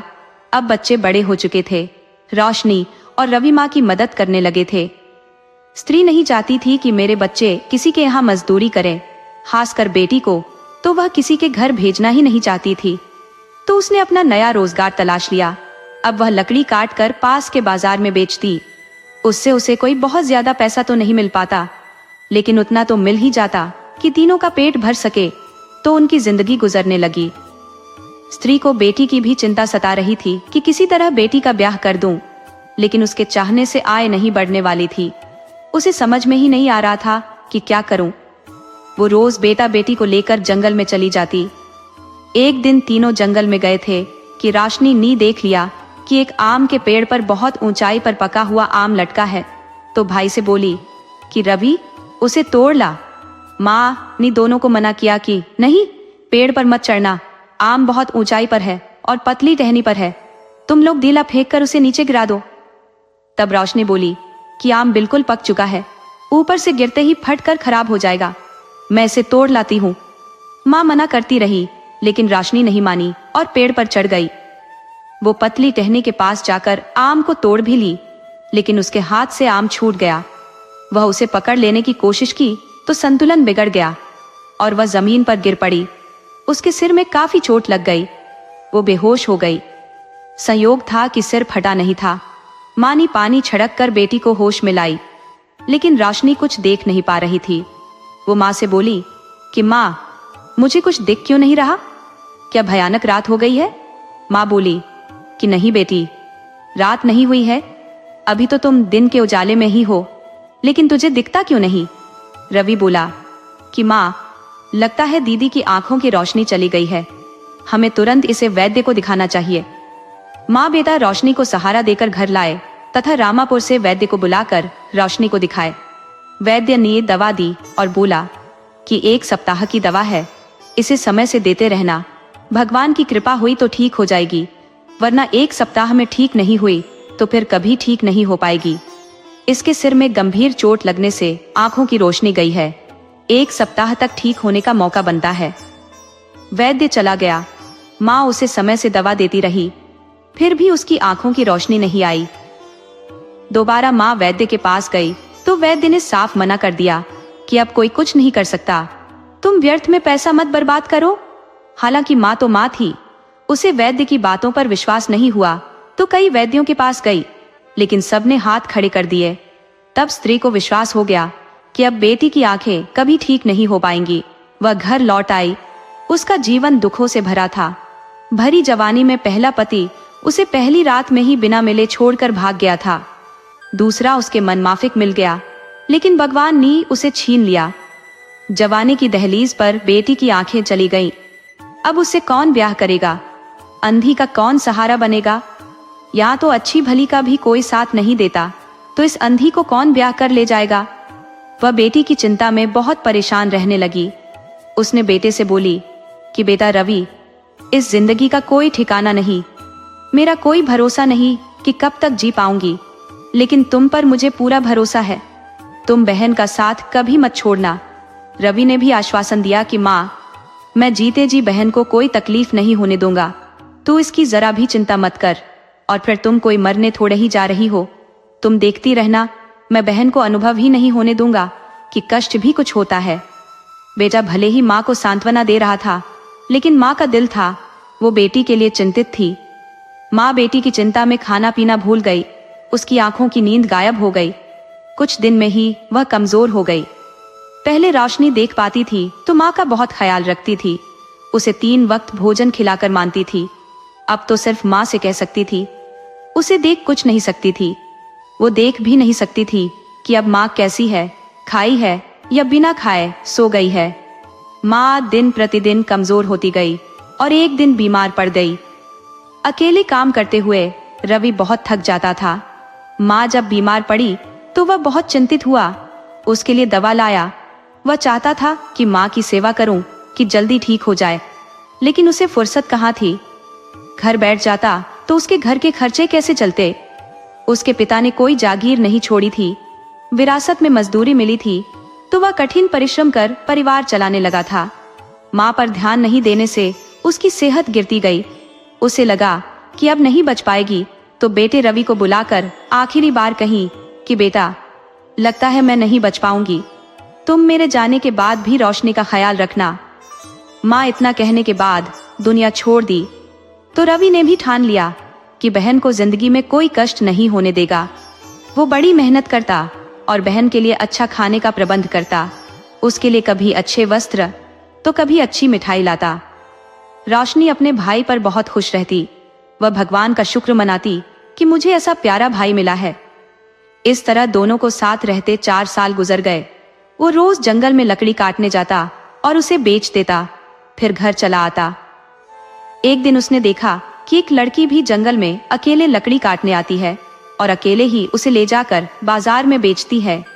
रवि का लड़की की तरफ आकर्षण बढ़ा तो एक दिन पूछ लिया कि तुम अकेली ही जंगल में क्यों आती हो? तुम्हें अपने माँ बाप भाई के साथ आना चाहिए। लड़की बोली कि जब मेरा कोई हो तब तो साथ लाऊं, और मेरा कोई होता तो फिर जंगल में मैं क्यों लकड़ी काटने आती? ये सब मजबूरी और विवशता का खेल है। रवि बोला कि मैं तेरे साथ हूं, तुम अपने को अकेली मत समझो। वो लड़की के साथ ही रोज बाजार जाता। एक दिन लड़की बोली कि मैं घर में अकेली रहती हूँ, मेरे गांव का एक बदमाश मेरे पीछे पड़ा था तो मैं उसे बहुत मारी थी। उसने मुझे सबक सिखाने की धमकी दी थी। अब आज वह 3-4 बदमाशों को इकट्ठा कर लिया है। वह रात में मेरे घर में धावा बोल सकता है। मेरी इज्जत खतरे में है।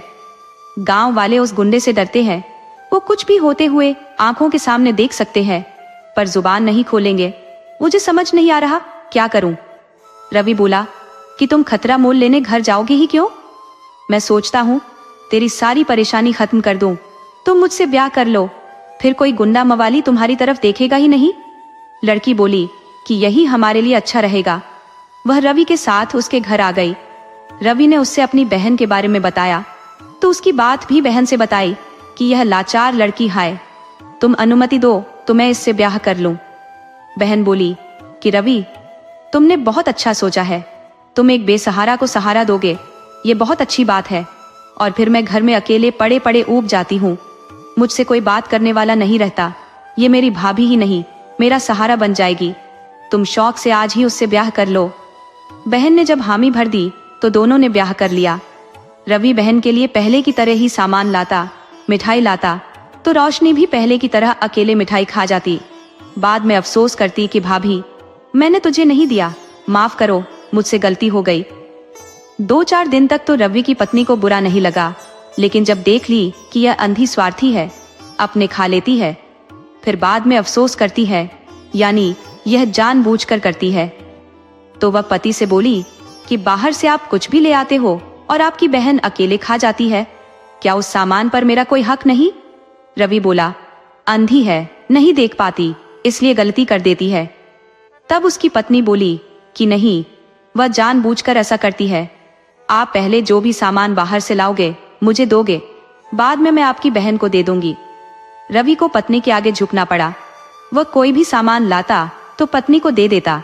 पत्नी उसमें से आधा रोशनी को दे देती, लेकिन समय के साथ कटौती करने लगी और अब अंधी को मिठाई या कोई भी सामान देना बंद कर दिया। वह खुद खाने लगी। इस बात की खबर रवि को थी, पर पत्नी के सामने कुछ कह नहीं पाता। इस तरह 1 साल गुजर गया तो रवि की पत्नी बोली कि आप इस अंधी से मुक्ति कब दिलाओगे? मुझसे अब इसकी सेवा नहीं हो पा रही। इसे नहलाओ, खिलाओ, इसके हर आदेश का पालन नौकर की तरह करो, ये बिल्कुल ठीक नहीं। ये खाती भी बहुत ज्यादा है, तंदुरुस्त इतनी है कि हमें मारकर ही मरेगी। मुझे तो अब घर में घुटन महसूस हो रही है। लगता है मैं अब ज्यादा दिन घर में नहीं रह पाऊंगी। तुम मुझे इजाजत दो, मैं कोई और ठिकाना देखती हूँ। रवि बोला कि तुम पागल तो नहीं हो? अरे तुम इस घर की मालकिन हो, भला कहाँ जाओगी? स्त्री तुनक्कर बोली कि कह तो ऐसे रहे हो जैसे मैं कोई जमींदारनी बन गई हूँ। अरे भीख के कटोरे पर मालिकाना कैसा? कहीं कमाना है, खाना है और जिंदगी गुजार देना है। तुम तो भरपेट खा लेते हो, मगर मैं जब से घर में आई हूँ कभी भरपेट खाना नहीं खा पाई। आपकी बहन से कुछ बचे तब तो खाऊं। मुझे इस घर में नहीं रहना, मैं कहीं भी अपने खाने भर का कमा लूंगी। तुम खुश रहो अपनी बहन के साथ। रवि को लगा कि उसकी दुनिया लुट रही है। अगर पत्नी चली गई तो फिर मुझे कोई स्त्री नहीं मिलने वाली। वह स्त्री से बोला कि तुम क्या चाहती हो वो साफ साफ बताओ। तुम मेरी पत्नी हो, तुम्हारी हर बात मानूंगा। स्त्री बोली कि तुम अपनी बहन से छुटकारा पालो, इसे ले जाकर कहीं छोड़ दो। घने जंगल में इसे ब्याह के बहाने ले जाओ। कोई मनगढ़ंत कहानी सुनाकर इसे जंगल में ले जाओ और छोड़ दो। इसे कोई जानवर खा जाएगा, उसका पेट भर जाएगा और इसको मुक्ति मिल जाएगी। रवि बोला कि मैं अपनी बहन के साथ ऐसे कैसे कर सकता हूँ। तब स्त्री बोली कि तब मुझे ही जाने दो, तुम अंधी के साथ पड़े रहो। रवि बड़ी मुश्किल में फंस गया। वो पत्नी को हरगिज नहीं खोना चाहता था, तो बहन का भी बुरा नहीं चाहता था, लेकिन पत्नी के दबाव में आकर बहन को जंगल में छोड़ने को तैयार हो गया। उसने पत्नी के साथ रात में पूरा विचार बना लिया कि अब हमें क्या करना है। उसने स्त्री पर ही बहन को बहलाने का काम छोड़ दिया। तो स्त्री ने ही रोशनी को सुबह में समझाया कि दीदी, आपके भाई आपके लिए एक लड़का देख आए हैं। उसकी एक आंख सही है, वह देख सकता है, वह ब्याह करना चाहता है, मगर एक आंख के अंधे से कौन भली लड़की ब्याह करेगी। तो वह दोनों आंखों की अंधी से भी ब्याह को तैयार है। आपके लिए सुनहरा अवसर है, आप ससुराल चले जाओ। जब जीवन मिला है तो हर परिस्थिति में जीवन का आनंद लेना चाहिए, और फिर तुम कोई जन्मजात अंधी नहीं हो। रोशनी बोली कि जैसी तुम दोनों की मर्जी, मैं हर बात मानने को तैयार हूँ। स्त्री पति से बोली कि दीदी को आज ही ससुराल ले जाओ और इनका ब्याह उस लड़के से करा दो। रवि बोला कि मैंने उसे आज वक्त भी दिया। हाय, दीदी को वह बहुत खुश रखेगा। उसकी भी एक आंख गिल्ली डंडा खेलने में खराब हो गई है। एक अंधा ही अंधे का दर्द समझ सकता है। चलो हम अभी चलते हैं। रोशनी के भी मन में था कि स्त्री को पति के घर ही रहना चाहिए। हर स्त्री को सहारे की जरूरत होती है, भाई कितना भी उसका अपना हो, उससे अपनी हर तकलीफ नहीं बता सकती। पति ही है जिससे सब कुछ कह सकती है। वो भाई के साथ जंगल में चल दी। रवि उसे लेकर जंगल के रास्ते चल दिया। वो दोपहर तक उसको लेकर जंगल में चलता रहा। जब उसे लगा कि बहुत घनघोर जंगल में आ गया हूँ, अब रोशनी खुद से वापस लौट नहीं सकती, और इस निर्जन वन में कोई आदमी भूल से भी नहीं आ सकता, तो वो बहन से बोला कि बहन, अब तेरी ससुराल बहुत नजदीक में है, तुम इस पेड़ के पास बैठो, मैं लड़के को बुला कर लाता हूँ। इस तरह तुम्हारा उसके घर में जाना ठीक नहीं रहेगा, वह तेरा हाथ पकड़कर तुझे घर में ले जाए, यही अच्छा रहेगा। रोशनी बोली कि भाई, मेरा भला बुरा तुझे ही सोचना है, तुम जैसा कहोगे वही करूंगी, मुझे खुद कुछ दिखता नहीं तो और क्या कह सकती हूँ। रवि उसे पेड़ के पास बैठाकर वहां से पीछे चल दिया। बहन समझी कि भाई मेरे ससुराल से पति को लाने गया है। उसके मन में लड्डू फूट रहे थे। वह बहुत देर तक बैठे बैठे उसे शाम होने लगी। तब उसे ख्याल आया कि बड़ी देर हो गई, भाई आया नहीं, पता नहीं कितना अभी दिन है कि रात होने वाली है। उधर शाम ढलने लगी तो जंगल में खूंखार जानवर चहलकदमी करने लगे। उनकी आवाज आने लगी तो रोशनी को समझते देर नहीं लगी कि यह जंगल है। शायद मेरे भाई और भाभी ने मुझसे छुटकारा पाने के लिए मेरे ब्याह की चाल चली है। मुझे ससुराल भेजने के बहाने भाई मुझे जंगल में छोड़ गया है कि कोई जानवर मुझे मारकर खा जाए। अब मैं क्या करूं? जानवर मुझे जीते जी खाएंगे तो मुझे काफी कष्ट होगा। वो अभी विचार कर ही रही थी कि शेर के दहाड़ने की आवाज आने लगी। वह बिना देर किए जान बचाने के लिए पेड़ पर चढ़ गई। वह अपने अंदाज से पेड़ की ऊंचाई पर पहुंच गई और एक डाल पकड़कर बैठ गई। उसे समझ नहीं आ रहा था कि क्या करे, कब तक वह इस पेड़ पर बैठकर जिंदा रह सकेगी। उसे इधर उधर की बातें सोचते हुए आधी रात हो गई तो उसे लगा कि कोई जीव पेड़ के पास आए हैं। वह इंसान तो नहीं हो सकते। वह ध्यान लगाकर उनकी बातें सुनने लगी। उनकी बातों से रोशनी को अंदाजा लगा कि पेड़ के नीचे भूत और चुड़ैल हैं, आपस में किसी मुद्दे पर बात कर रहे हैं। रोशनी भूत के होने मात्र के एहसास से बहुत डर रही थी। उसे लग रहा था कि हाथ से पेड़ की डाल छूट जाएगी, लेकिन अपने को संभालते हुए उनकी बात सुनने की कोशिश करने लगी। वहां भूतों ने सभा की थी तो भूतों के सरदार ने दूसरे भूत से पूछा कि तुम इस जंगल का समाचार सुनाओ। भूत बोला कि सरदार, जंगल का क्या बताऊं, आज तो यह बरगद का पेड़ औषधि बन गया है। कोई भी जीवित मनुष्य यदि इसका पत्ता खा लेता है तो वह हर तरह के रोग से निरोग हो सकता है। अंधा देख सकता है, लंगड़ा चल सकता है, और तो और बूढ़ा जवान हो सकता है। स्त्री पत्ता खा ले तो राजकुमारी जैसी सुंदर युवती बन सकती है। ये बात सुनते ही रोशनी ने पेड़ की पत्ती तोड़कर चबा ली। घोर आश्चर्य, उसकी आंखें लौट आई थी। वह अब सब कुछ देख रही थी। उसने देखा कि भूतों की मंडली पेड़ के नीचे बैठी है। भूत के सरदार ने दूसरे भूत से पूछा कि तुम गांवों से क्या खबर लाए हो? तब भूत ने बताया कि सरदार, इस जंगल के बाहर एक शापितपुर गांव है। उस गांव में बच्चे जन्म लेते ही मर जा रहे हैं। उस गांव में कोहराम मचा हुआ है। सरदार बोला कि ऐसा क्यों है, उसका उपाय क्या है? तब भूत बताया कि गांव वाले अपने ही करने का फल भोग रहे हैं। उन्होंने एक महात्मा की हत्या अनजाने में कर दी है। महात्मा एक हिरण बनकर घूम रहे थे तो गांव वालों ने सोचा कि सुंदर हिरण है, इसे मारकर हम खा जाते हैं। उन्होंने घात लगाकर हिरण को मार डाला। हिरण मरने से पहले एक महात्मा के रूप में आ गया। वो महात्मा शाप दे डाले, इस गांव में अब कोई जन्म नहीं लेगा, तुम लोगों के वंश का विनाश हो जाएगा। आज 5 साल से कोई बच्चा यदि उस गांव में जन्म लेता है तो वह महात्मा की आत्मा उसे मार डालती है। लेकिन एक उपाय से गांव वाले श्राप से मुक्त हो सकते हैं। कोई इस पेड़ का पत्ता तोड़ ले और शापितपुर गांव से बाहर बरगद के पेड़ के पास प्रार्थना करे कि महात्मा की आत्मा प्रकट हो। अगर महात्मा की आत्मा प्रकट होती है तो इस पेड़ के पत्ते का स्पर्श कराते ही महात्मा जीवित हो जाएंगे, उनका क्रोध शांत हो जाएगा, वह जंगल को लौट जाएंगे। भूत का सरदार अब तीसरे भूत से पूछा कि तुम राजमहल से क्या खबर लाए हो? तब तीसरा भूत बोला कि राजा का इकलौता राजकुमार विजय 3 साल से मरणासन्न पड़ा हुआ, हाय, न तो वह मर रहा है न जी रहा है। तब सरदार बोला कि ऐसा क्या हुआ है, कोई वैद्य उसे क्यों नहीं ठीक कर पाते?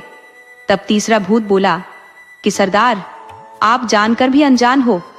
अरे हम भूत जिसे पकड़ ले उसे कोई वैद्य हकीम ठीक कर सकता है। उस राजकुमार को एक भूतनी ने पकड़ रखा है। राजकुमार ने भैला फुसलाकर अपनी दासी से संबंध बना लिया। वो ब्याह के लिए दबाव बनाने लगी और बोली कि इस बात को राजा से बता दूंगी। तो राजकुमार डर गया और धोखे से दासी को मार दिया। वही दासी अब भूतनी बन गई हाय, और राजकुमार को पकड़कर बैठी है। उसे मरने भी नहीं दे रही और जीने भी नहीं दे रही। लेकिन राजकुमार एक उपाय से बच सकता है। कोई इस पेड़ का एक पत्ता राजकुमार के मुंह में डाल दे तो भूतनी को मुक्ति मिल जाएगी। राजकुमार उसी वक्त ठीक हो जाएगा। भूत बड़ी देर तक बातें करते रहे। जब भोर हुई तो भूत एक एक कर गायब हो गए। धीरे धीरे सुबह हुई तो जंगल से जानवरों की आवाजें आनी बंद हो गई। जंगल का शोर शांत हो गया। रोशनी ने देखा कि अब सुबह की पहली किरण निकल आई है। उसने 5 साल बाद सूर्य की किरण देखी थी। वो बहुत खुश हुई। वो बहुत उत्साह के साथ पेड़ से कुछ पत्ते तोड़ ली और पेड़ से उतरकर शापितपुर गांव की तरफ चल दी। उसे अब जीवन जीने की आस जग गई थी। वह अपने भाई रवि और भाभी को भूल चुकी थी। उन्हें तो देखना भी नहीं चाहती थी। खासकर अपनी भाभी को तो कभी नहीं देखना चाहती थी, जिसे वह असहाय समझकर घर में शरण दी। भाई से ब्याह की अनुमति दी। वही शरण पाते ही मेरी जान की दुश्मन बन गई। वो अब शापितपुर गांव पहुंच चुकी थी।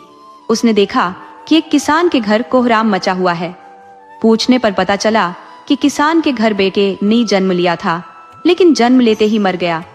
एक वही क्यों, इस गांव में कोई भी बच्चा जन्म लेते ही मर जाता है।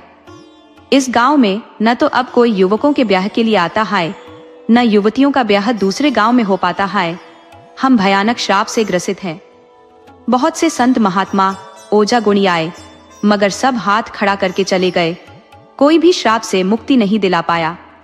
रोशनी बोली कि बाबा, आप मुझ पर विश्वास करो तो मैं इस गांव के लोगों को श्राप से मुक्ति दिला सकती हूँ। वो आदमी बोला कि बेटी, ये तो हम पर बहुत बड़ा उपकार होगा। हम तुम्हारा यह एहसान जिंदगी भर नहीं भूलेंगे। रोशनी बोली कि बाबा, पहले आप मुझे खाना खिलाओ, ठहरने का स्थान दो, फिर रात में मैं आपके गांव को मुक्ति दिला दूंगी। वह आदमी रोशनी को घर ले गया, उसे भरपेट खाना खिलाया और एक कमरे में ठहरने को दे दिया। वो रात भर की जगी थी। शापितपुर गांव में आने में भी उसे दोपहर हो गया था, तो खाना खाने के बाद आराम कर ली। शाम होने पर उस बूढ़ी ने फिर से उसे खाना खिला दिया, तो वह बोली कि अब आप लोग सो जाओ, मेरे पीछे पीछे मत आना। गांव वालों ने उसकी बात मान ली।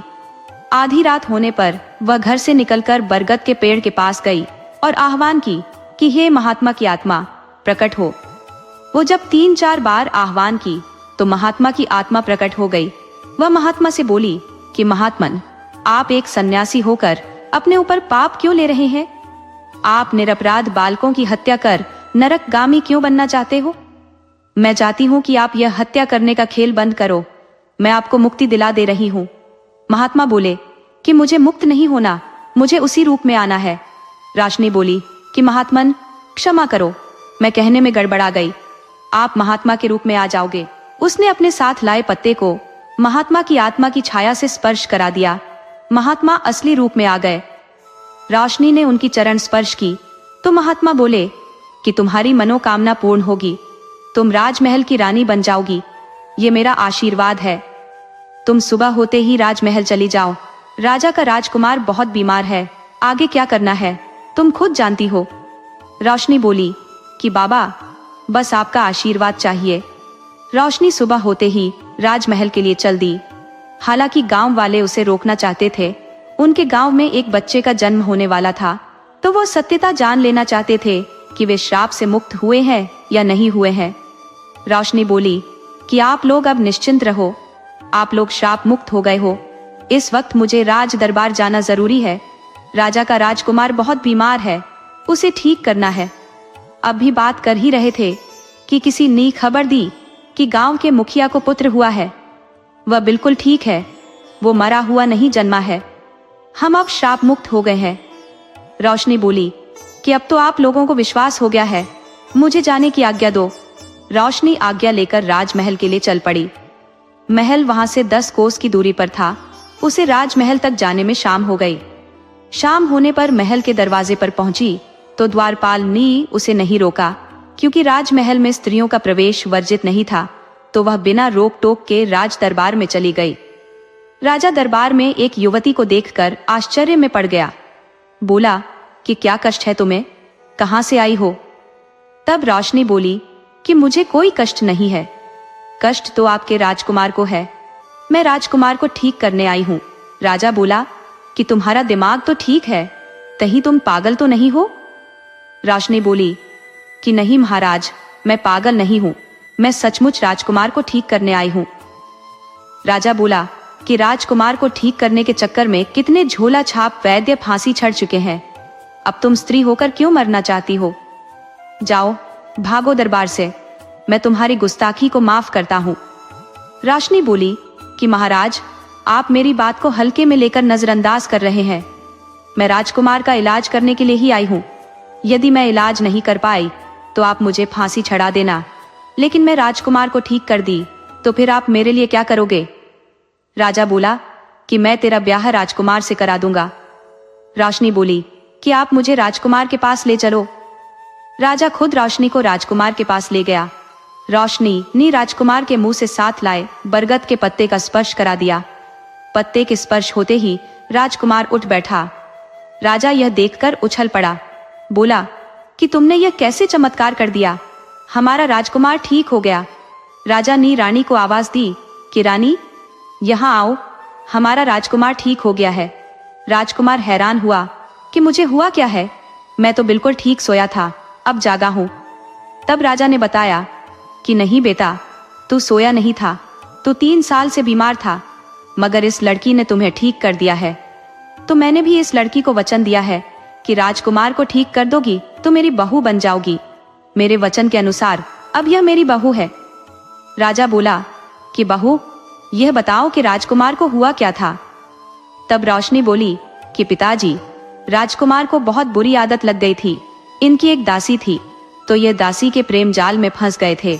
दासी रानी बनने का दबाव बना रही थी, जबकि राजकुमार उसे मात्र एक खेल समझकर उसके साथ खेल रहे थे। राजकुमार के लिए दासी का कोई मोल नहीं था, वो इनके लिए एक खिलौना मात्र थी। दासी जब पेट से हुई तो अपना आपा खो बैठी और राजकुमार को धमकी दे डाली कि वो राजकुमार की गलती को राजा से बताएगी। राजकुमार उसकी धमकी से डर गए और उसकी हत्या की योजना बना डाली।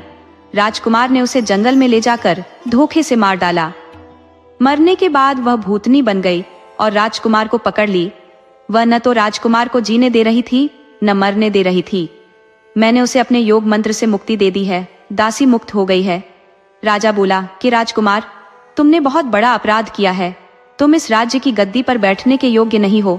मेरे बाद इस राज्य की गद्दी पर मेरी बहू बैठेगी, उसके बाद इसका पुत्र बैठेगा, तेरा नंबर कभी नहीं आएगा। इस तरह अपनी किस्मत से अंधी लड़की राजरानी बन गई। कहानी से सीख, जिसके साथ धर्म होता है, भगवान किसी न किसी रूप में उसकी मदद जरूर करते हैं। नियति के खेल निराले होते हैं, वह जिसे गिराती है उसे ही उठाने का रास्ता भी दिखाती है।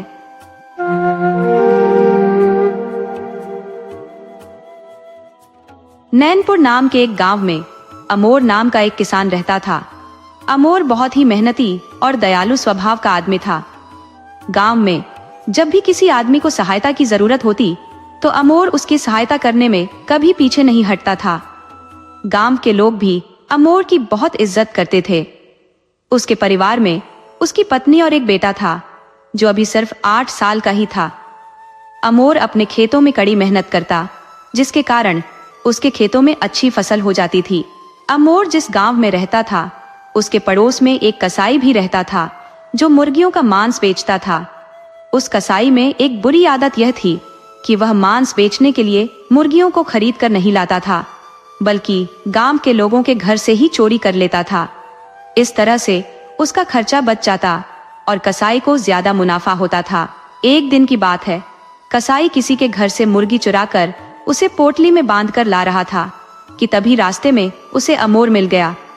अमोर उस कसाई से पूछने लगा, क्यों भाई, आज तुम यह मुर्गियां कहां से खरीद कर लाए हो? कसाई अमोर को बहुत अच्छी तरह से जानता था। उसे इस बात का विश्वास था कि अमोर उसका राज कभी नहीं खोलेगा, इसलिए कसाई ने सच बात अमोर को बता दी कि मैं यह मुर्गियां खरीद कर नहीं लाया हूँ, बल्कि यह मुर्गियां मैं किसी के घर से चोरी करके लाया हूँ। अमोर ने जब यह सुना तो वह हैरान रह गया।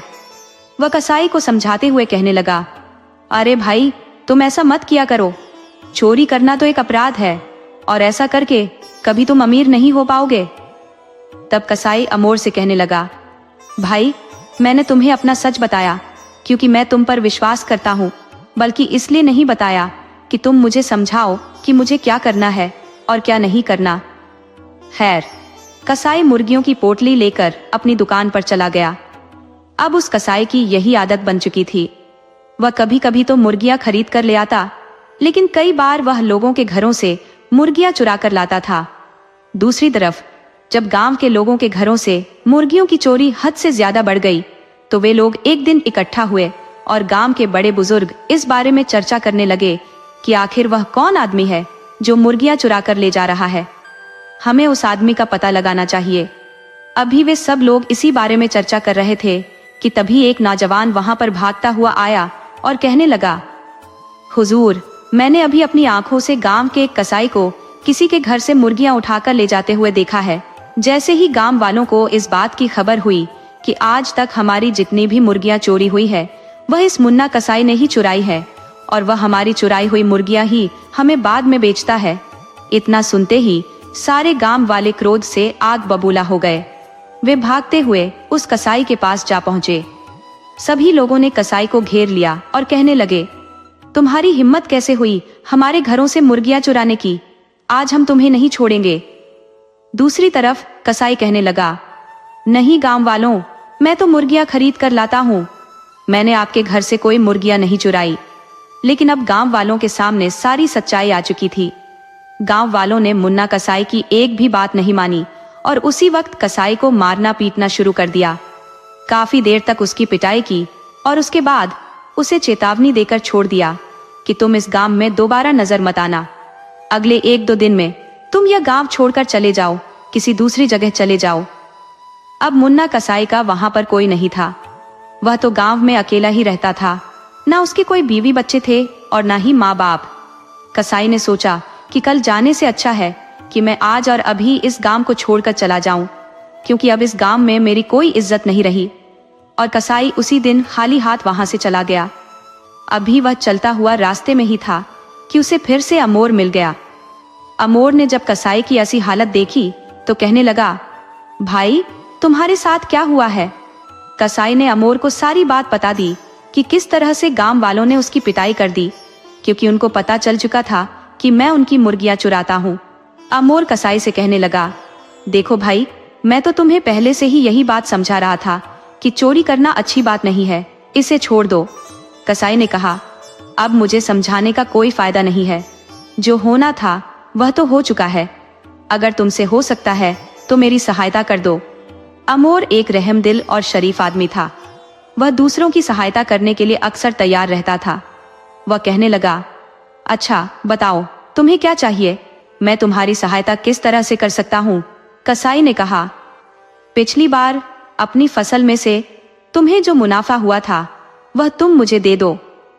अमोर ने कहा, अरे भाई, मुनाफे की रकम मैं तुम्हें कैसे दे सकता हूँ? उस मुनाफे की रकम में से तो बड़ी मुश्किल से मुझे सिर्फ 10 अशर्फियां ही मिली है। मुझे तो अभी उन 10 अशर्फियों की जरूरत है, क्योंकि अभी मैंने अगली फसल की तैयारी भी करनी है और उस पर भी तो खर्च आएगा। कसाई कहने लगा, भाई तुम ऐसा करो, मुझे अपनी 10 सोने की अशर्फियां उधार के तौर पर दे दो। मैं वादा करता हूँ कि 1 महीने के अंदर अंदर तुम्हें 10 सोने की अशर्फियां वापस लौटा दूंगा। मैं तुम्हारी 10 अशर्फियां लेकर राज्य की राजधानी जाऊंगा। वह एक बड़ा नगर है, वहां पर कोई व्यापार शुरू करूंगा। तुम्हारी 10 सोने की अशर्फियां महीना पूरा होने से पहले ही तुम्हें वापस कर दूंगा, क्योंकि अभी तुम्हें भी फसल उगाने में 1 महीने का समय लगेगा। इस तरह से ये अशर्फियां तुम्हारे भी काम आ जाएंगी और मेरे भी काम आ जाएंगी। नेक दिल अमोर उस कसाई की बातों में आ गया और उसने अपने मुनाफे की रकम यानी 10 सोने की अशर्फियां उस कसाई को दे दी। वह कसाई 10 अशर्फियां लेकर राज्य की राजधानी में आ गया। दूसरी तरफ जब अमोर की पत्नी को इस बात की खबर हुई कि अमोर ने अपने सारे मुनाफे की रकम किसी को दे दी है, तो वह अपने पति पर बिगड़ने लगी। अमोर उसे दिलासा देते हुए कहने लगा, भाग्यवान, वह कसाई मेरा दोस्त है। वह 1 महीने से पहले ही मेरी रकम मुझे वापस कर देगा और इस तरह से हमारी फसल भी लग जाएगी। दिन गुजरते गए और देखते ही देखते 1 महीना भी गुजर गया, लेकिन उस कसाई का कहीं पर भी कोई नामो निशान नहीं था। किसान ने फसल तो लगा दी थी, लेकिन उसे खाद और पानी देने के लिए उसके पास अब पैसे नहीं बचे थे। उसकी फसल अब खराब होने लगी थी। एक दिन परेशानी की हालत में अमोर अपने घर के सामने बैठा था कि उसी वक्त एक आदमी वहां से गुजर रहा था, जो कुछ ढंडोरा पीट रहा था और यह घोषणा कर रहा था कि हमारे राज्य के महाराज की 1000 सोने की अशर्फियां गुम हो गई हैं या किसी ने चोरी कर ली है। अगर कोई भी आदमी 1000 अशर्फियां महाराज को ढूंढकर लौटा देगा या चोर के बारे में कुछ बताएगा तो उसे 300 अशर्फियां इनाम के रूप में दी जाएंगी। अमोर बेचारा पहले से ही बहुत परेशान था। उसने सोचा कि यह एक अच्छा मौका है, हो सकता है मेरी किस्मत खुल जाए और यह 300 इनाम की अशर्फियां मुझे मिल जाएं। बस फिर क्या था, उसने अपना कुछ सामान बांधा और महाराज के महल की तरफ निकल पड़ा। जब वह राजधानी में पहुंचा तो उसने देखा कि वही कसाई नगर के बाजार में बहुत अच्छे कपड़े पहने हुए घूम रहा था। अमोर दौड़ा दौड़ा कसाई के पास गया और उससे कहने लगा, भाई, मेरी 10 सोने की अशर्फियां तुमने अभी तक नहीं लौटाई। मैं कब से तुम्हारा इंतजार कर रहा था, लेकिन तुम वापस नहीं आए। अब तुम अपना वादा पूरा करो और मुझे 10 सोने की अशर्फियां दो, ताकि मैं अपनी फसल ठीक से लगा सकूं। वह कसाई, जो उस समय बाजार में बहुत अच्छे वस्त्र पहना हुआ था, वह अमोर पर भड़क उठा और गुस्से में कहने लगा, अरे तुम गरीब लोग जहां भी मिलते हो बस पैसे मांगना शुरू कर देते हो। मैं तुम्हें नहीं जानता कि तुम कौन हो। चलो अपना रास्ता नापो। अमोर बेचारा इस बड़े नगर में किसी को भी नहीं जानता था। वह हर किसी से अनजान था, इसलिए वह और भी ज्यादा परेशान हो गया। इसके बाद अमोर महाराज के दरबार में पहुंचा और महाराज से कहने लगा, मैं अपने गांव से आपके दरबार तक आपकी 1000 सोने की अशर्फियां तलाश करने के लिए आया हूं। अगर आप मुझे 2 दिन का समय दे तो मैं 2 दिनों के अंदर अंदर आपको अशर्फियां ढूंढ कर दे दूंगा। महाराज ने कहा, ठीक है, 2 दिनों के अंदर अंदर अगर तुम अशर्फियां ढूंढ दो या चोर के बारे में बता दो तो मैं तुम्हें इनाम के तौर पर 300 अशर्फियां दूंगा। अभी यह बातें चल ही रही थी कि उसी समय वह कसाई इसी राजा के दरबार में आ गया। राजा ने कसाई की तरफ इशारा करते हुए अमोर से कहा, देखो, ये मेरा खजांची है। ये बहुत ही ईमानदार और सच्चा आदमी है। आज से लगभग 1 महीने पहले ये मेरे पास आया था और मुझसे कहने लगा कि महाराज, मुझे रास्ते में किसी की 10 सोने की अशर्फियां बड़ी मिली है। आप ऐसा करें कि इसके मालिक की तलाश करके उसे यह अशर्फियां वापस लौटा दे। मैंने जब इसकी ईमानदारी और शराफत देखी तो इसको अपना खजांची नियुक्त कर दिया। अमोर की समझ में अब सारी बात आ चुकी थी कि वह 10 अशर्फियां जो कसाई ने राजा के पास रखी थी वह किसकी थी, और उसकी समझ में यह भी आ चुका था कि हो ना हो खजाने में से 1000 सोने की अशर्फियां भी इसी कसाई ने चुराई है, क्योंकि चोरी करना इसकी पुरानी आदत है। बातचीत खत्म होने के बाद वह दरबार से लौट आया। शाम होने पर वह सीधा नगर में बने हुए कसाई के घर पर पहुंचा और उससे कहने लगा, अगर तुम मेरी बात नहीं मानोगे तो मैं महाराज के सामने तुम्हारी सारी सच्चाई बता दूंगा, और उसके बाद महाराज तुम्हारी जो भी हालत करेंगे वह तुम अच्छी तरह से जानते हो। अमोर की बात सुनकर कसाई डर गया और कहने लगा, अरे भाई, तुम चाहते क्या हो? अमोर ने कहा, तुम ऐसा करो, महाराज की चुराई हुई 1000 अशर्फियां तुम मुझे वापस लौटा दो। मैं अपने गांव चला जाऊंगा और किसी से कुछ भी नहीं बताऊंगा। दूसरी तरफ कसाई परेशान हो गया और कहने लगा, देखो भाई, इतना लालच करना अच्छा नहीं है। तुम ऐसा करो कि आधी अशर्फियां तुम ले लो और आधी मैं रख लेता हूँ। लेकिन अमोर ने कहा, नहीं भाई, अगर तुम सारी अशर्फियां मुझे नहीं दे सकते तो ठीक है, मैं कल दरबार में महाराज को तुम्हारी सारी सच्चाई बता दूंगा। वह बेचारा कसाई बहुत डर गया। उसने 1000 सोने की अशर्फियां अमोर को देने का फैसला कर लिया और कहने लगा, कल सुबह आकर तुम मुझसे 1000 अशर्फियां ले लेना और फिर अपने गांव चले जाना। इसके बाद अमोर कसाई के घर से निकला और सीधा महाराज के दरबार में जा पहुंचा। महाराज को उसने सारी बात बताई।